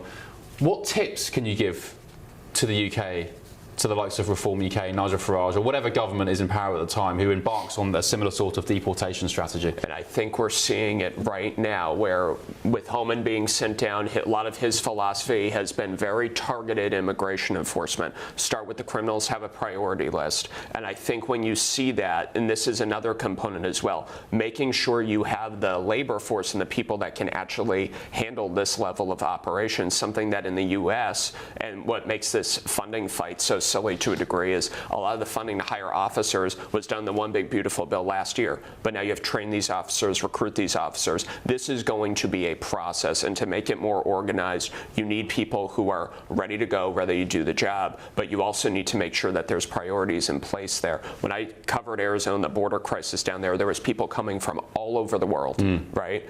And we saw the damage that it did to ranchers and people who lived along the border. That's a critical element of this too. There's going to be a lot of things that are going to be uncovered when you peel back the layers on immigration like this.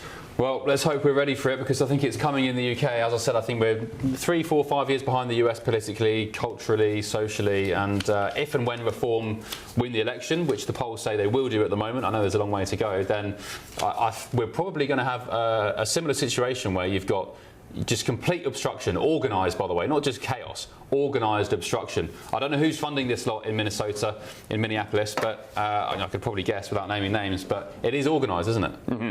Yeah. Oh, many times it is, yeah. Right, Cameron, thank you very much, appreciate it. Talking of Tom Homan, just explain who he is for our British viewers. Yeah, so Tom Homan, he has been a force in the immigration policy world for decades now. He's worked under, I believe, 6 presidents, including Reagan and Obama, right? And during the Biden administration, he kind of took that time to, I think he set up a group to kind of raise some awareness about the border issue, came back in, and he is now the White House border czar. So his role currently in Minnesota is to serve at the pleasure of the president, to meet with Tim Walz, to meet with Jacob Fry, the Minneapolis mayor, and essentially figure out how do we have a best cooperation path forward. Well, as you said, he was sent down to Minneapolis to kind of calm tensions after the shooting of Alex Pretty. This is Tom Homan today making an address this morning in Minneapolis. Take a look.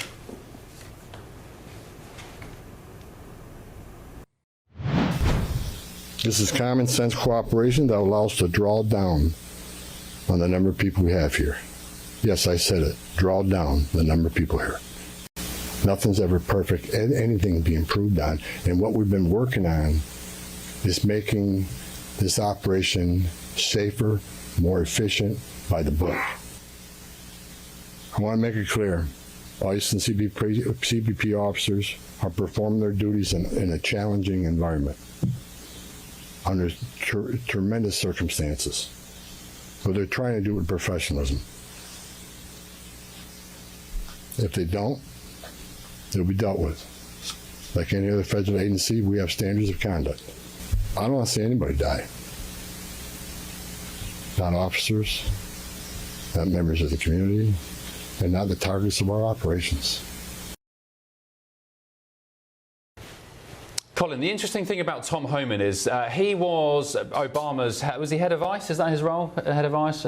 What's his role exactly? I forget his exact title, but he was given an award by President Obama for yes, whatever he did. The highest civilian award. That's exactly my point. There's a picture of Obama awarding Tom Homan a medal saying, well done, chap, 4 million deportations, good job, we've got the illegals out. So he's awarded by the Democrats and the leftists, and nobody utters a peep, Greg. That's right. And now he's called a Nazi and an SS stormtrooper chief. It's just insane, the hypocrisy. It really is. And so you have the hypocrisy of Obama, that deported 3 or 4 million illegal migrants. And then you have the fact that the red states, Texas and Florida, are deporting many more than Minnesota. I mean, it's not even close. With right? no protest. On detentions, Minnesota's had 2,000, maybe 3,000. Florida, 10,000. Texas, 30,000. On arrests, it's 88,000 for Texas, 34 for Florida, and 11,000 for Minnesota. Yet all the lunatics are in Minnesota.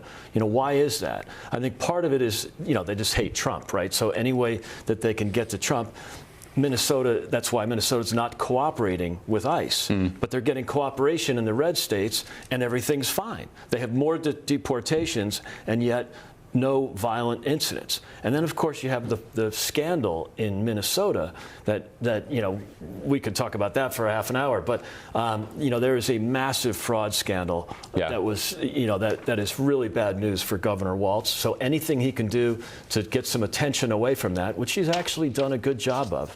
I mean, Walz makes me laugh a bit. He stands behind his gated mansion or his big house in Minnesota. He gets his megaphone out and he calls on everybody to take to the streets and take on armed law enforcement, and you're doing Minnesota proud, when he is literally standing behind his gated mansion. And then he has the cheek, actually, as well, Colin, to go down to the memorial of Alex Pretty and bow his head as if he's some sort of virtuous respect payer. You were the guy who sent him down there. You were the guy riling these people up to go and agitate ICE and go on to a protest. Is it any wonder that he couldn't help Kamala Harris get over the hump as the vice presidential nominee a couple years ago? It speaks to her judgment or lack thereof that she put him on the ticket.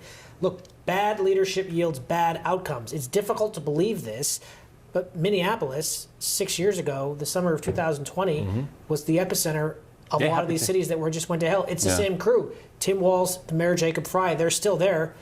Was Walz the governor during the Black Lives Matter riots? Same crew. Really? Let the city burn for a day. I mean, this had nothing to do with immigration. This was the fentanyl overdose of George Floyd. There's nothing to do with ICE, nothing to do with immigration. So they just like to riot in Minnesota. And it's Antifa. This is not spontaneous, organic protest, peaceful protests like we saw in 2020. This is the organized Antifa, BLM.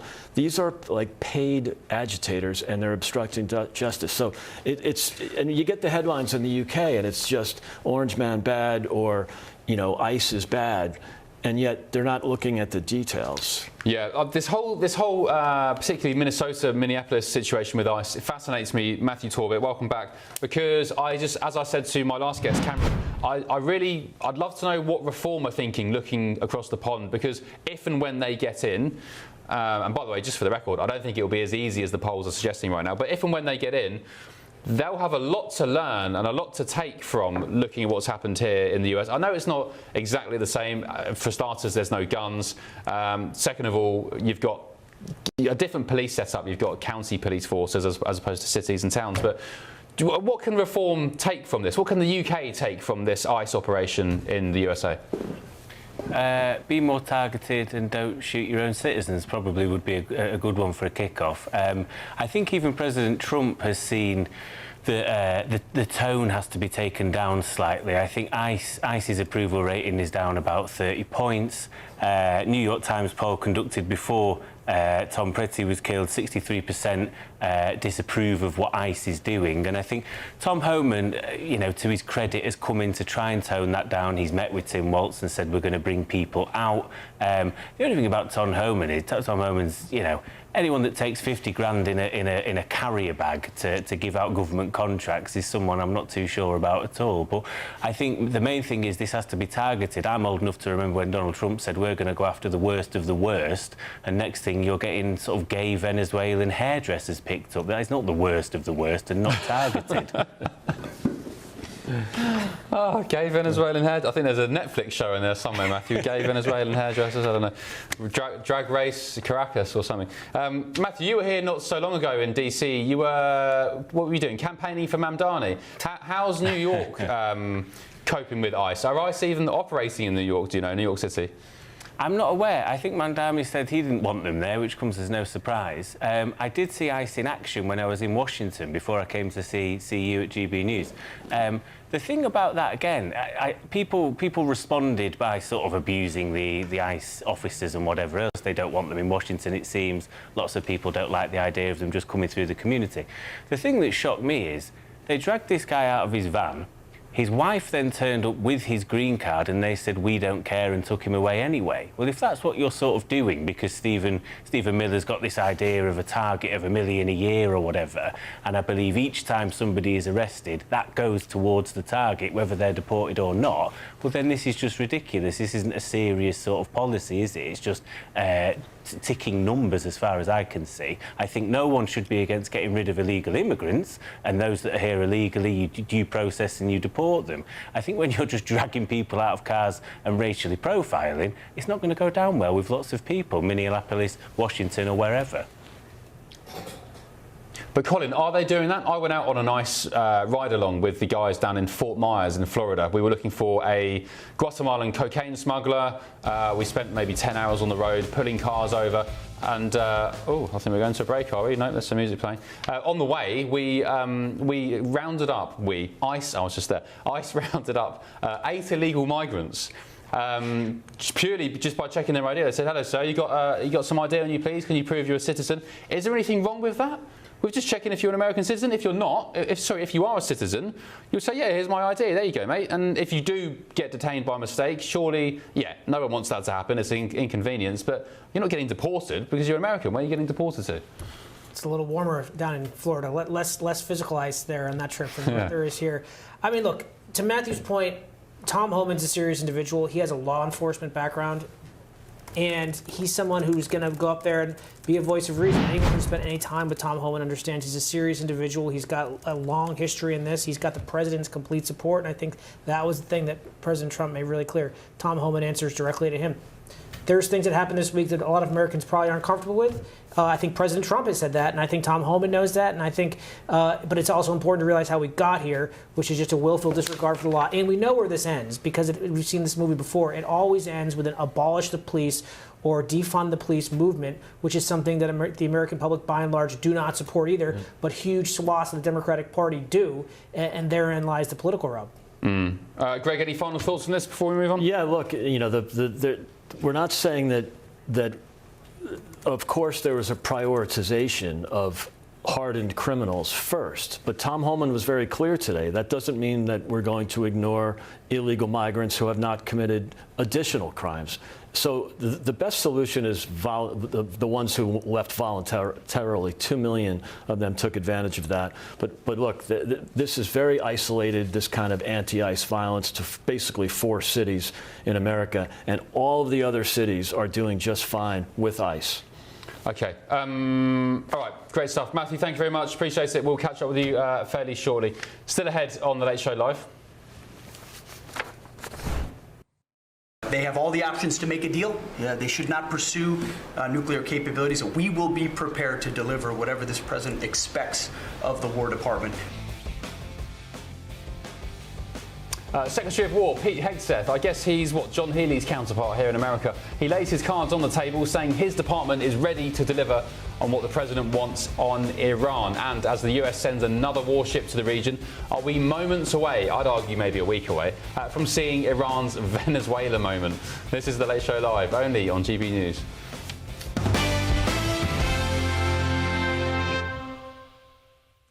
That's making me laugh because I don't think America is going to go in, Delta Force, Navy SEALs, SEAL Team 6 are going to go into Tehran and kidnap the Ayatollah. I mean, it would be great fun if they did, but I don't think it will.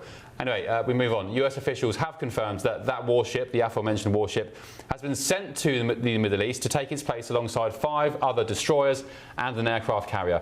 This massive armada, in the words of President Trump, continues to fuel speculation that there will be a US military intervention in aid of the Iranian protesters who have been slaughtered in their tens of thousands. In response, Iran has sent its naval forces to conduct live fire exercises in the Straits of Hormuz, which is making Greg Swenson laugh. And earlier today, the Secretary of War, Pete Hegseth, had this to say. They have all the options to make a deal. They should not pursue nuclear capabilities. We will be prepared to deliver whatever this president expects of the War Department. Republican Congressman Zach Nunn. Zach, great to have your company. Thank you for joining The Late Show Live. My panellist tonight, Greg Swenson, was just laughing at the fact that Iran had scurried its naval forces. I mean, militarily, what's Iran going to do against the great might and power of the United States? And by the way, the most pertinent question is, when will the US strike Iran?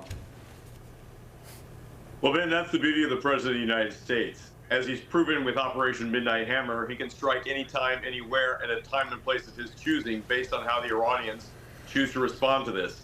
I've flown combat operations out of Al Udeid Air Base. It's right off the coast of Iran with our allies in the region.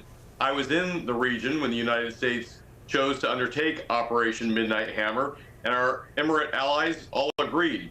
The Ayatollah had an opportunity to go to Turkey, meet with the president, and negotiate a peace treaty. Instead, the Ayatollah and the IRGC that protect him all decided that they were going to try and call the president's bluff, and the president called theirs and eliminated their ability to make a nuclear weapon in the near term. Now, going forward, the USS Abraham Lincoln and the Carrier Strike Group that are currently posed off the coast of Tehran send a very clear message that this president has the ability to strike, and the people of Iran have an opportunity to make sure that their future is emboldened by holding the IRGC and the Ayatollah accountable for their nearly 46 years of bad faith actions that have oppressed the Iranian people.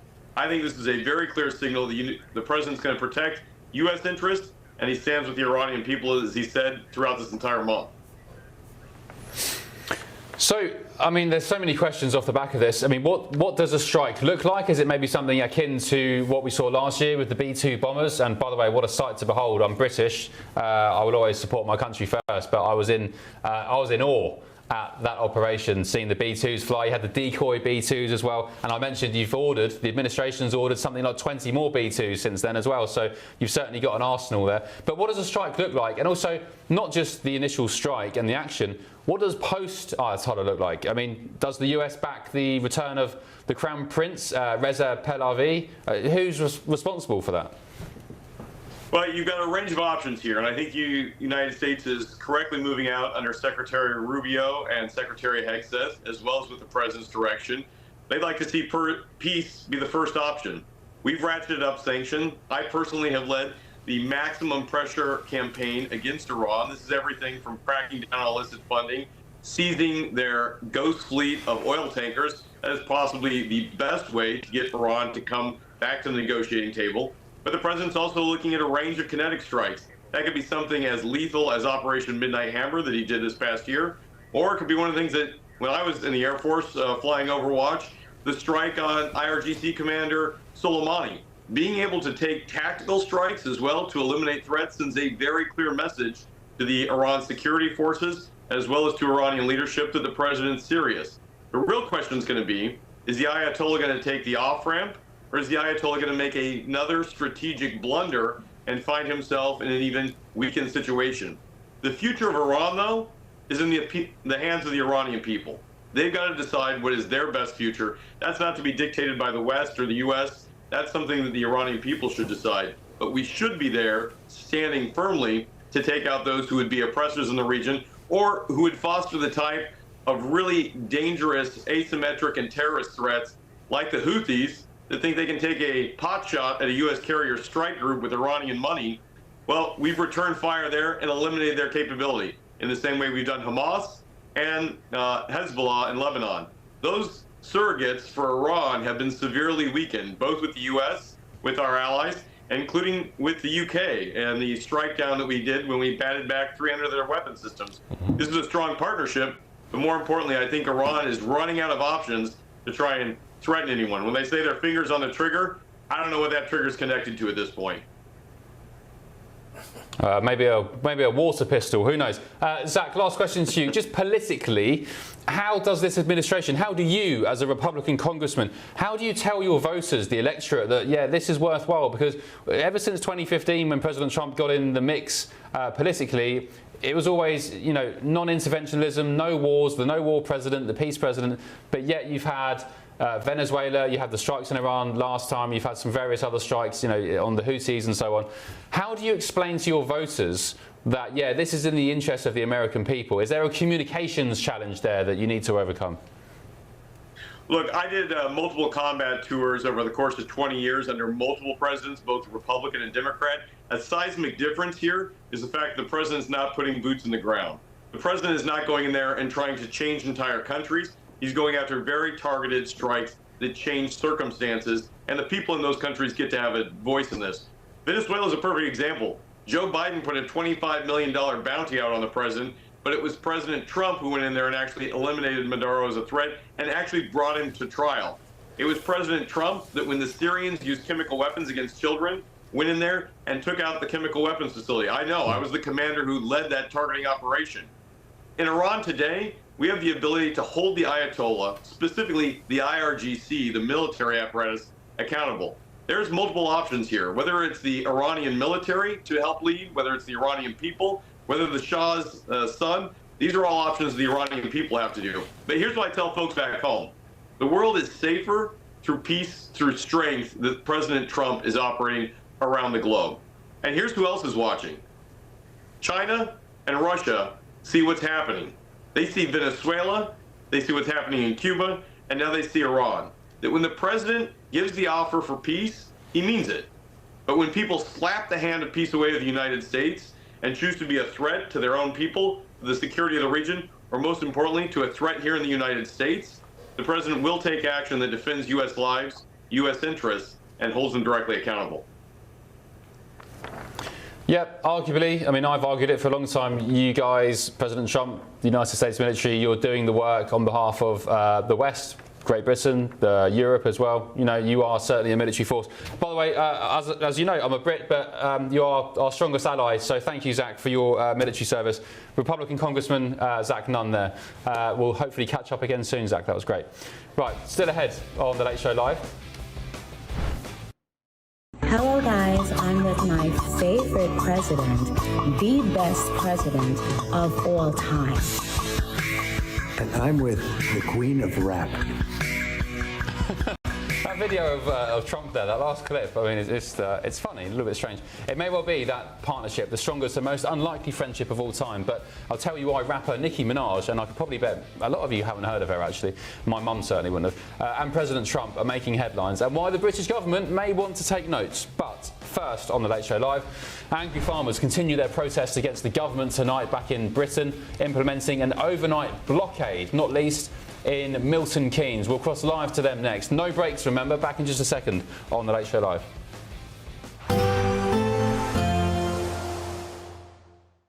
Expect warm spells with the odd rude interruption. Boxed Boilers sponsors the weather on GB News. Morning, time for your latest weather update from the Met Office here on GB News. I have more rain to tell you about, more Met Office warnings in place. Bit of snow around this morning as well across parts of the north and turning quite windy across the southwest as another pulse of rain comes in here. We've seen a band of rain tracking north through the night.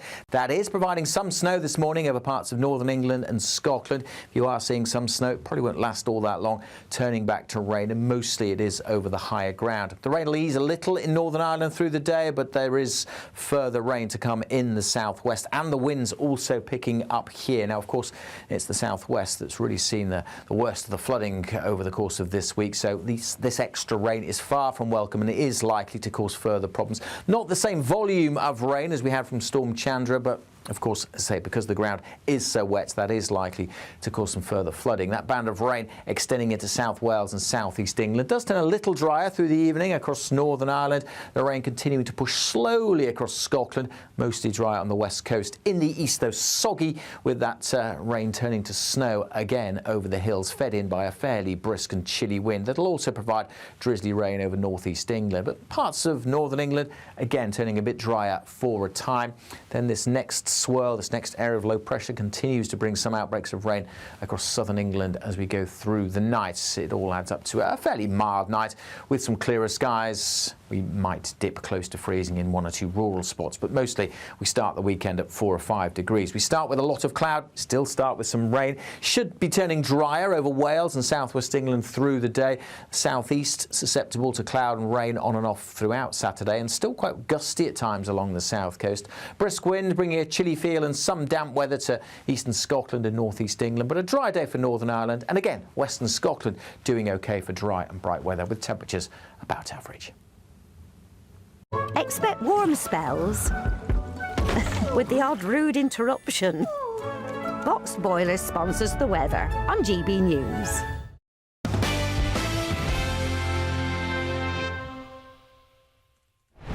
Farmers are continuing to make their voices heard against the government's inheritance tax crackdown, and not least as well the supermarkets. They've got some beef, excuse the pun, with supermarkets, particularly with their moves to import foreign meat instead of using homegrown British meat. More on that in just a tick. Live from the ground in Milton Keynes, we'll be joining a farmer who's at a blockade. But first of all, some breaking news which has just entered the GB newsroom. So Keir Starmer, our dear leader, has just been addressing business, cultural leaders and Bank of China employees, lots of communists. Let's take a listen to what he said.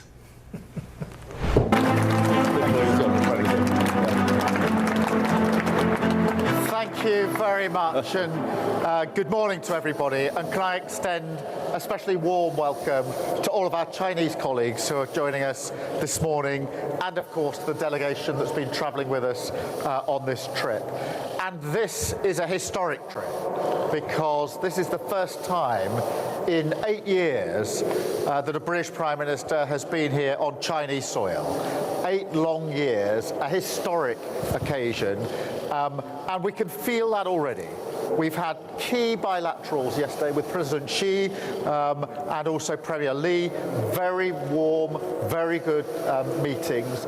Just the level of engagement that we hoped for on behalf of both of our countries to develop that comprehensive and strategic partnership that is both long-term and consistent. And that is the approach that I set out over the last 18 months. And yesterday we warmly engaged and made some real progress, actually, because the UK has got a huge amount to offer, and I was able to set that out. And as a result of our engagement, we've halved the tariffs on whisky and also got visa-free travel to China for Brits. So really important access, symbolic of what we're doing with the relationship.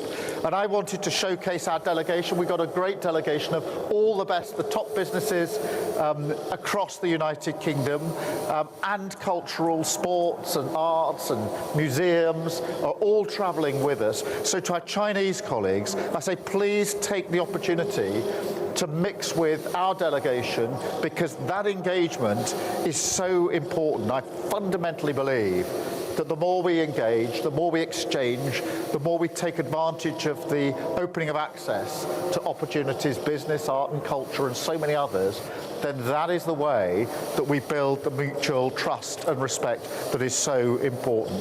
So thank you very much for your warm welcome. Thank you very much for being here. The most important thing today is that you all talk to each other.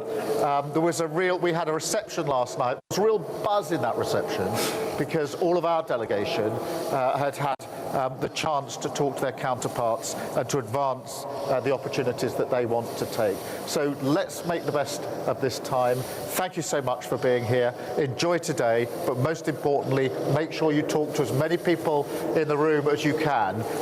Forge those links, take those opportunities, because that's the way, from my point of view, we deliver back to the United Kingdom what we're here for, because we have great talent and expertise and businesses to share with you, and we want to take this relationship forward. So thank you very much. I look forward to talking to as many of you as possible. Thank you.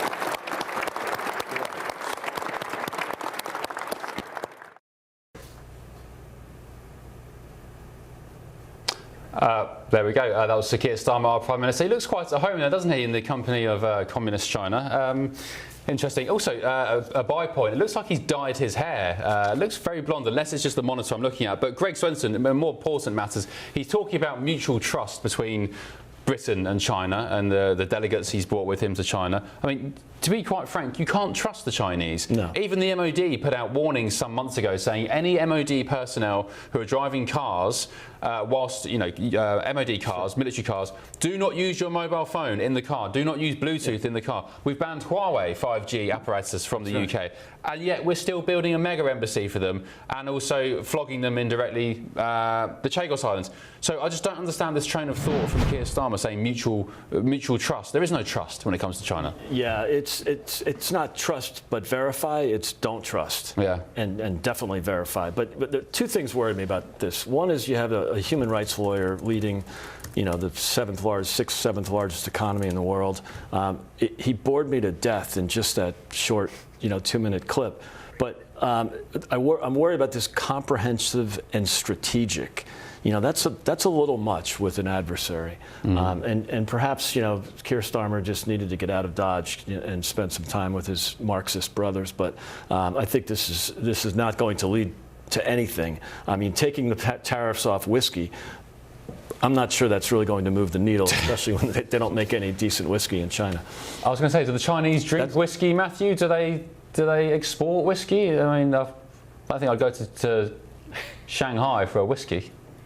No, it wouldn't be my first stop either. I think that the whole thing of him being over there is very weird. It looks like something from an Adam Curtis documentary, the background and everything else. I think fair enough he's going out there. I think we've got to try and get on with people, and they're going to win the race at the moment with regards to AI and other things. I think with regards to strategy, I'd just be saying, give us your microchips, hand them over, give us your tech, we'll have some off America as well, and we'll try and play both sides and crack on. He's not the most inspiring character there, is he? I agree with Greg. That was like when you go to a public affairs reception and you've only really gone because the booze is free, and then the person that's hosting it is a bit embarrassed and says, and make sure you all talk to one another. God, we've got to have some networking going on here. And you just go, oh no, don't do that. That's awful. The reason there was a buzz last night is probably because they were all blotto. It was nothing to do with talking to one another, I'm sure. I don't know. I mean, he looks quite at home there, don't you think, Colin, amongst I mean, to be honest, that's the happiest and most energetic I've seen Keir Starmer in probably a couple of months. Oh, when your poll numbers are tanking at home, what's a good way to get out of town, go to a foreign audience? I mean, that's a nice win for the CCP and Xi Jinping. It's nice to have the British Prime Minister on their soil, groveling a bit. But look, if you go and you want to stand toe-to-toe with the leader of the world's second largest economy, you want to do so out of a position of strength. At least in the clip we saw, he didn't really have anything proactive to say. He had no positive message. There was no reason for him being there other than Mark Carney, the Prime Minister from Canada, was just there. And this is a way of these liberal Western elites showing that they're showing their resistance to Trump and everything he's doing. I don't think that's a foregone conclusion that China's going to beat the West in the AI race. I think that's a choice that can be made by poor government decisions if we keep making the kinds of decisions that kneecap all the innovators here. They're trying to do great things and win that battle. I don't think it's a foregone conclusion. Their economy's in the tank, but you can't trust the Chinese Communist Party. We almost banned TikTok over here because of their connections to the CCP, and that just shows the level of distrust given how popular that app is over here with young people.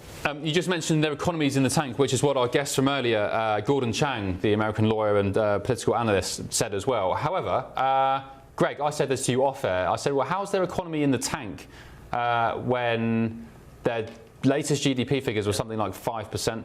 Yeah, first of all, their numbers are always suspect, so I would never believe the 5% GDP coming out. You think they're cooked? And yeah, definitely they're cooked. And also, an economy like that has to be growing at, even if I believe that number, which I don't, they have to be growing at a much higher level than 5%. The U.S. economy is growing at 5%, but we are much more developed than them.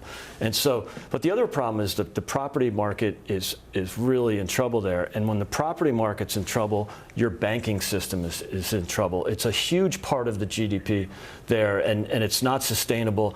The average property values globally traditionally are around 100% of GDP. Right now, it's a little toppy in the West or in the world at 120%.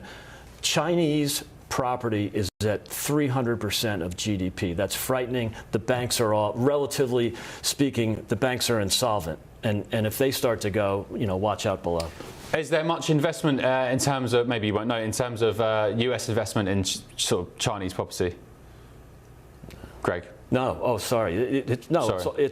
It's all a house of cards. I mean, U.S. investors, I can't imagine why they would invest in Chinese property. It's all stimulated by the government. So it's this mercantilist kind of, state-run economy, and they just keep building capacity. As Gordon Chang said earlier, they have more apartments, empty apartments, and they'll never fill those. And so it's it's kind of a scam. It's much worse than the subprime crisis that we had in the West or in America back in 2005. Matthew Torbett, last word to you on this, on China. President Trump is going to China in April for a big tour. Do you think he'll get a different reception to Keir Starmer? And is the sort of mission slightly different there? Maybe I'll ask that to Colin as well after you've answered, Matthew. President Trump going there on a ticket of strength. He's got the power, he's got the cards. Do you think Starmer's gone there a little bit weak? Two things there. I think Trump was quite clever in selling the Chinese a load of microchips not so long ago and sort of playing that little battle with them. He's going in a position of strength, although he's a lamed-up president, so Xi will see him in a different light, maybe from his first term, and he's entering dwindling numbers when it comes to his approval rating, and really it's about weighing up what the rest of the operation is about. Starmer, obviously, it's how long has he got left, so that's definitely a position of weakness.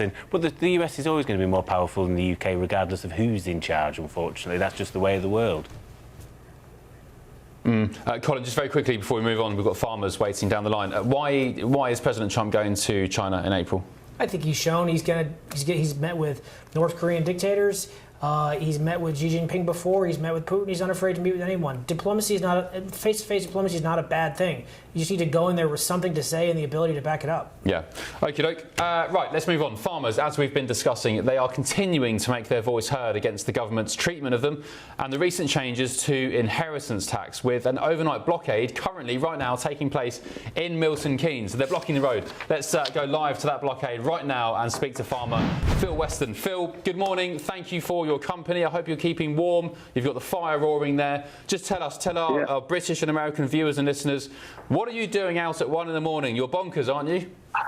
Well, could do without doing it. Yeah, no, we're over at Magna Park here in Leicestershire. You spoke to Ed earlier on, I believe. And it's the same story, but we've been sort of trying to push for the last 3 weeks. It's to bring about a realisation of food security within this country. We're putting too much of a heavy reliance on imported European food at the moment. And we simply can't compete with it. They're able to produce the stuff at a far cheaper price than us. They're not having to abide by the regulations we are, so that's why there is that cost difference there. And the big thing is, obviously, you know, if we had that sort of tariff imposed on them to at least bring it in line with what our cost of production is, it would be somewhere a bit more fairer. But yeah, we just can't compete with it. And the supermarkets are making most of all the trade deals that the government has done, and they're buying it in cheap where they can. So what do you want the supermarkets to do, and indeed the government? What are you calling for from here on? Well, look, I think they need to actually back down on importing this cheap food in. You know, they know that they're undercutting us. I mean, we're here with Asda at the moment. I mean, in May last year, they're importing beef from Uruguay, of all places. Clearly doesn't meet the same standards as our animal welfares, let alone the actual quality of the food itself. So, you know, look, have the food from the British farmers, support the British farmers first and foremost. You know, and certainly don't be importing food from countries such as that which just don't meet our requirements. You know, it makes a mockery of what we're doing here in the country. Just explain to me, because I'm clearly ignorant to it, but what regulations is the imported food being shipped out under? Is it, you're talking about the EU, and why is it different to the UK? You're saying that their regulations, their rules of animal welfare and their standards of slaughter are worse than ours now after Brexit? Well, they've got more options open to them. I mean, if we're going to take milling wheat, then, for example, they've got a certain amount of chemicals that we can't use in this country, and it just controls weeds and fungicide, you know, requirements better than what we can at a far cheaper price. The fact that we're actually importing German milling wheat over our own, and they're able to import it and have all that mileage and still get it cheaper, and that sort of tells a story in its own right, really.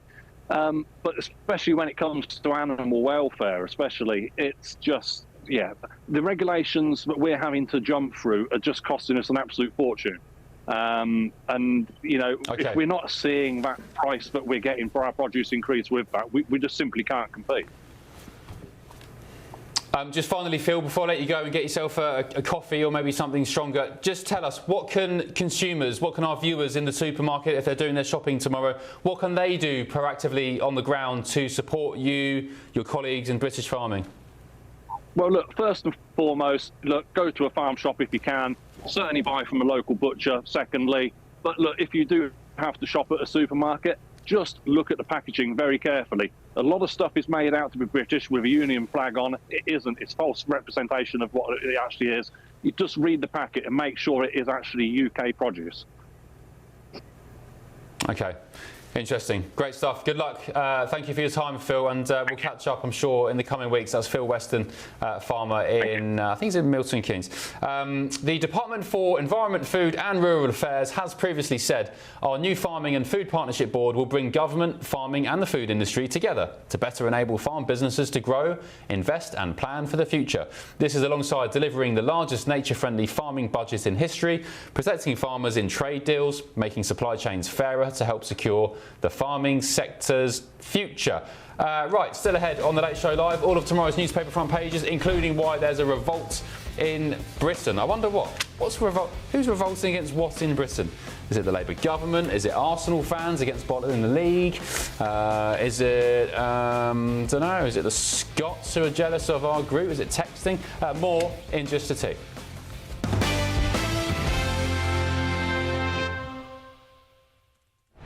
And let's bring you some breaking news which has just dropped in the GB newsroom. President Donald Trump and his family are suing the Internal Revenue Service and the Treasury Department for at least $10 billion over the leak of tax returns, in a move that pits the US president against his own government. So the lawsuit, brought by Trump himself, his two older sons, Donald Trump Jr. and Eric as well, and the Trump Organization, stems from the disclosure of tax documents that former IRS contractor and Booz Allen Hamilton employee Charles Littlejohn leaked to the New York Times, ProPublica and other organisations in 2019 and 2020. My panel are back with me now, Colin Reid and Greg Swenson. Colin, I remember this. The tax return was leaked to the New York Times in an effort to discredit President Trump, he just lost the election, hadn't he, or just before the election? I can't quite remember. Anyway, he's now suing them for $10 billion. The tax returns were always this white whale from the mainstream media. They thought it would undermine his credentials as a businessman. They thought it would show that the wealth that he'd amassed was not there. And this we're dating ourselves now. This does feel a bit like ancient history, but President Trump and his lawyers are keeping everyone on their toes this go around.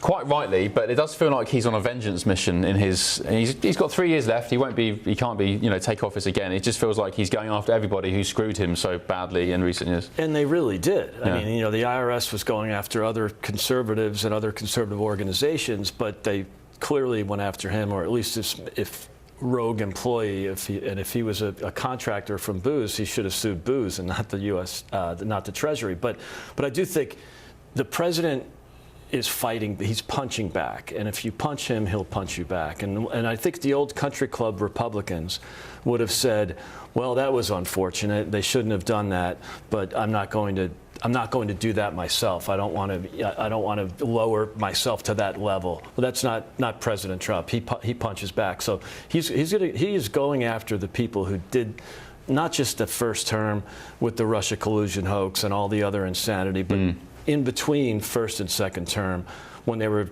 basically filing every sort of fabricated indictment. It was just really, really uncool. And I think I don't blame them for fighting back. I don't think, Colin, President Trump wanted. I've been following Trump since 2015 when he sort of declared he was running for office.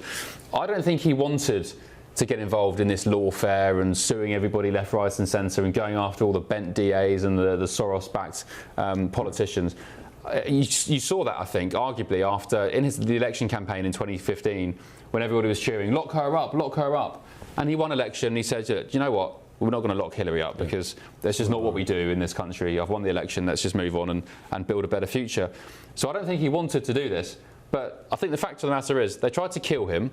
Twice. Mm-hmm. They impeached him. They tried to jail him. They debanked him. They went after his family. They went after his businesses. They tried to destroy his life. So I always say, from a human perspective, whether you like Trump or not, you can't blame the man for wanting to get some revenge. And in spite of it all, he still got more than 77 million people to vote for him last year in that election, after everything they put him through. So, but should a president be suing his own government that he runs? Look, conservatives have always felt as though the IRS, there's a double standard there between how it treats liberals and how it treats conservatives. And this dates back to the Obama years, actually. There was more than a smoking gun of conservative groups being put to the screws to them in a way that liberals weren't. Yeah, so this predates. Yeah, they were targeting conservative nonprofits that were relatively harmless, and it was really unthinkable. Of course, when it was called out, the left and the mainstream media were saying, "Oh, that's just the conservative conspiracy theory." Well, it turns out Lois Lerner. I couldn't remember the name. Lois Lerner. They always say the difference between a conspiracy theory and the truth is about 6 months. Right. Yesterday was a fairly unconventional day in Washington as President Trump shared a stage with rapper Nicki Minaj, where he gifted her a much-coveted gold card visa. So the gold card is a Trump-inspired program that grants fast-tracked citizenship to wealthy individuals who pay up to $1 million and demonstrate they can bring substance to the United States. Are you a good person? Are you a high net worth person? There's also a platinum version as well. So that's $5 million. And you basically get to stay in the US for 280 odd days a year. You're not subject to tax. You can make money around the world and the US won't tax you on it. Well, in the UK, with the flurry of wealthy individuals heading for the exit door, most likely to Dubai, would a gold visa program be a useful initiative across the pond? Matthew, what do you reckon? A golden visa for the UK? I don't think we have anything similar to the Trump gold card, do we?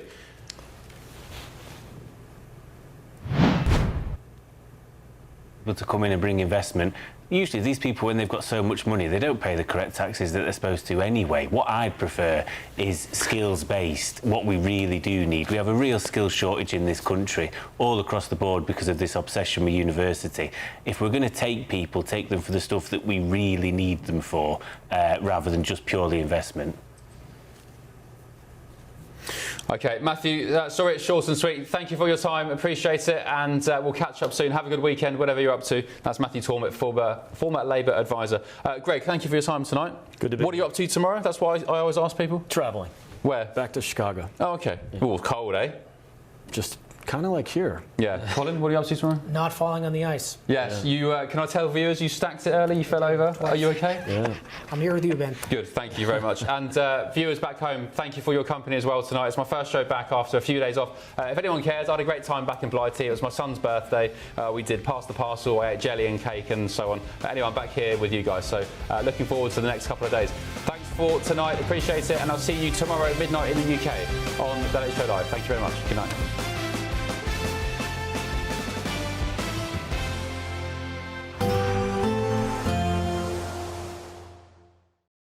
Today, clouds overhead, total zen within. Boxed Solar sponsors the weather on GB News. Morning. Time for your latest weather update from the Met Office here on GB News. I have more rain to tell you about, more Met Office warnings in place. Bit of snow around this morning as well across parts of the north and turning quite windy across the southwest as another pulse of rain comes in here. We've seen a band of rain tracking north through the night. That is providing some snow this morning over parts of northern England and Scotland. If you are seeing some snow, it probably won't last all that long, turning back to rain, and mostly it is over the higher ground. The rain will ease a little in Northern Ireland through the day, but there is further rain to come in the southwest, and the winds also picking up here. Now, of course, it's the southwest that's really seen the worst of the flooding over the course of this week, so this extra rain is far from welcome, and it is likely to cause further problems. Not the same volume of rain as we had from Storm Chandra, but of course, as I say, because the ground is so wet, that is likely to cause some further flooding. That band of rain extending into South Wales and South East England does turn a little drier through the evening across Northern Ireland. The rain continuing to push slowly across Scotland, mostly dry on the west coast. In the east, though, soggy, with that rain turning to snow again over the hills, fed in by a fairly brisk and chilly wind. That'll also provide drizzly rain over northeast England. But parts of Northern England, again, turning a bit drier for a time. Then this next swirl, this next area of low pressure continues to bring some outbreaks of rain across southern England as we go through the night. It all adds up to a fairly mild night with some clearer skies. We might dip close to freezing in one or two rural spots, but mostly we start the weekend at 4 or 5 degrees. We start with a lot of cloud, still start with some rain. Should be turning drier over Wales and southwest England through the day. Southeast susceptible to cloud and rain on and off throughout Saturday, and still quite gusty at times along the south coast. Brisk wind bringing a chilly feel and some damp weather to eastern Scotland and northeast England, but a dry day for Northern Ireland, and again western Scotland doing okay for dry and bright weather with temperatures about average. Today, clouds overhead, total zen within. Boxed Solar sponsors the weather on GB News.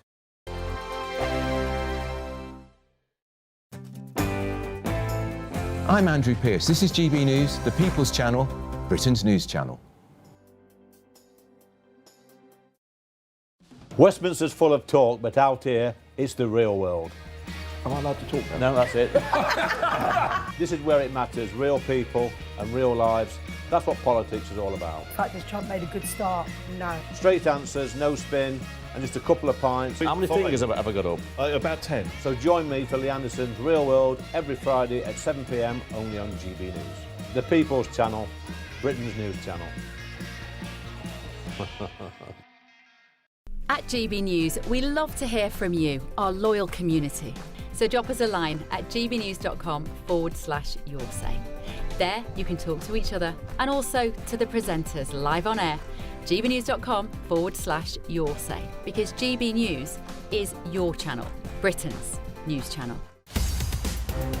In the GB Newsroom, we bring you the news as it happens. With our team of dedicated journalists across the UK, we're ready to keep you up to date with what's happening every half an hour, every single day. Bulletins here on GB News, the People's Channel, Britain's news channel.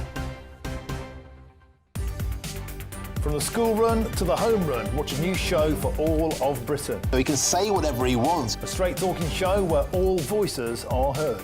And, you know, when are we going to stop talking about smashing the gangs and actually do it? With the stories that matter from every part of our country. There's a bit of a crash landing there for your Chancellor. Bold, fearless and standing up for you. That's me, Martin Daubney, 3 p.m. till 6 p.m, weekdays, here only on GB News. The People's Channel, Britain's news channel. No matter the state it's in, this is our nation. Join me, Jacob Rees-Mogg, for a genuine, honest discussion on where we have been, where we are going, and where we are with the people who set the direction. Tune in to State of the Nation every Monday to Thursday, 8 to 9 o'clock, only on GB News. Britain deserves a newsroom that puts the facts and your voice first. Well, and that's what you get on GB News. Lively debates, lively conversation. And we're not afraid to hold power to account. And each other. So join me, Andrew Pearce. And me, Miriam Gates, for Britain's Newsroom, weekdays from 9:30 on GB News. Join me, Nana Akwe, for an informative, interactive news programme with a difference. It's fun. No, he didn't say that, Dave. I'm so surprised. I think there's an element of truth to that. Join me from 3 p.m. every weekend, only on GB News, Britain's news channel. I'm Michael Portillo. This is GB News, the People's Channel, Britain's news channel.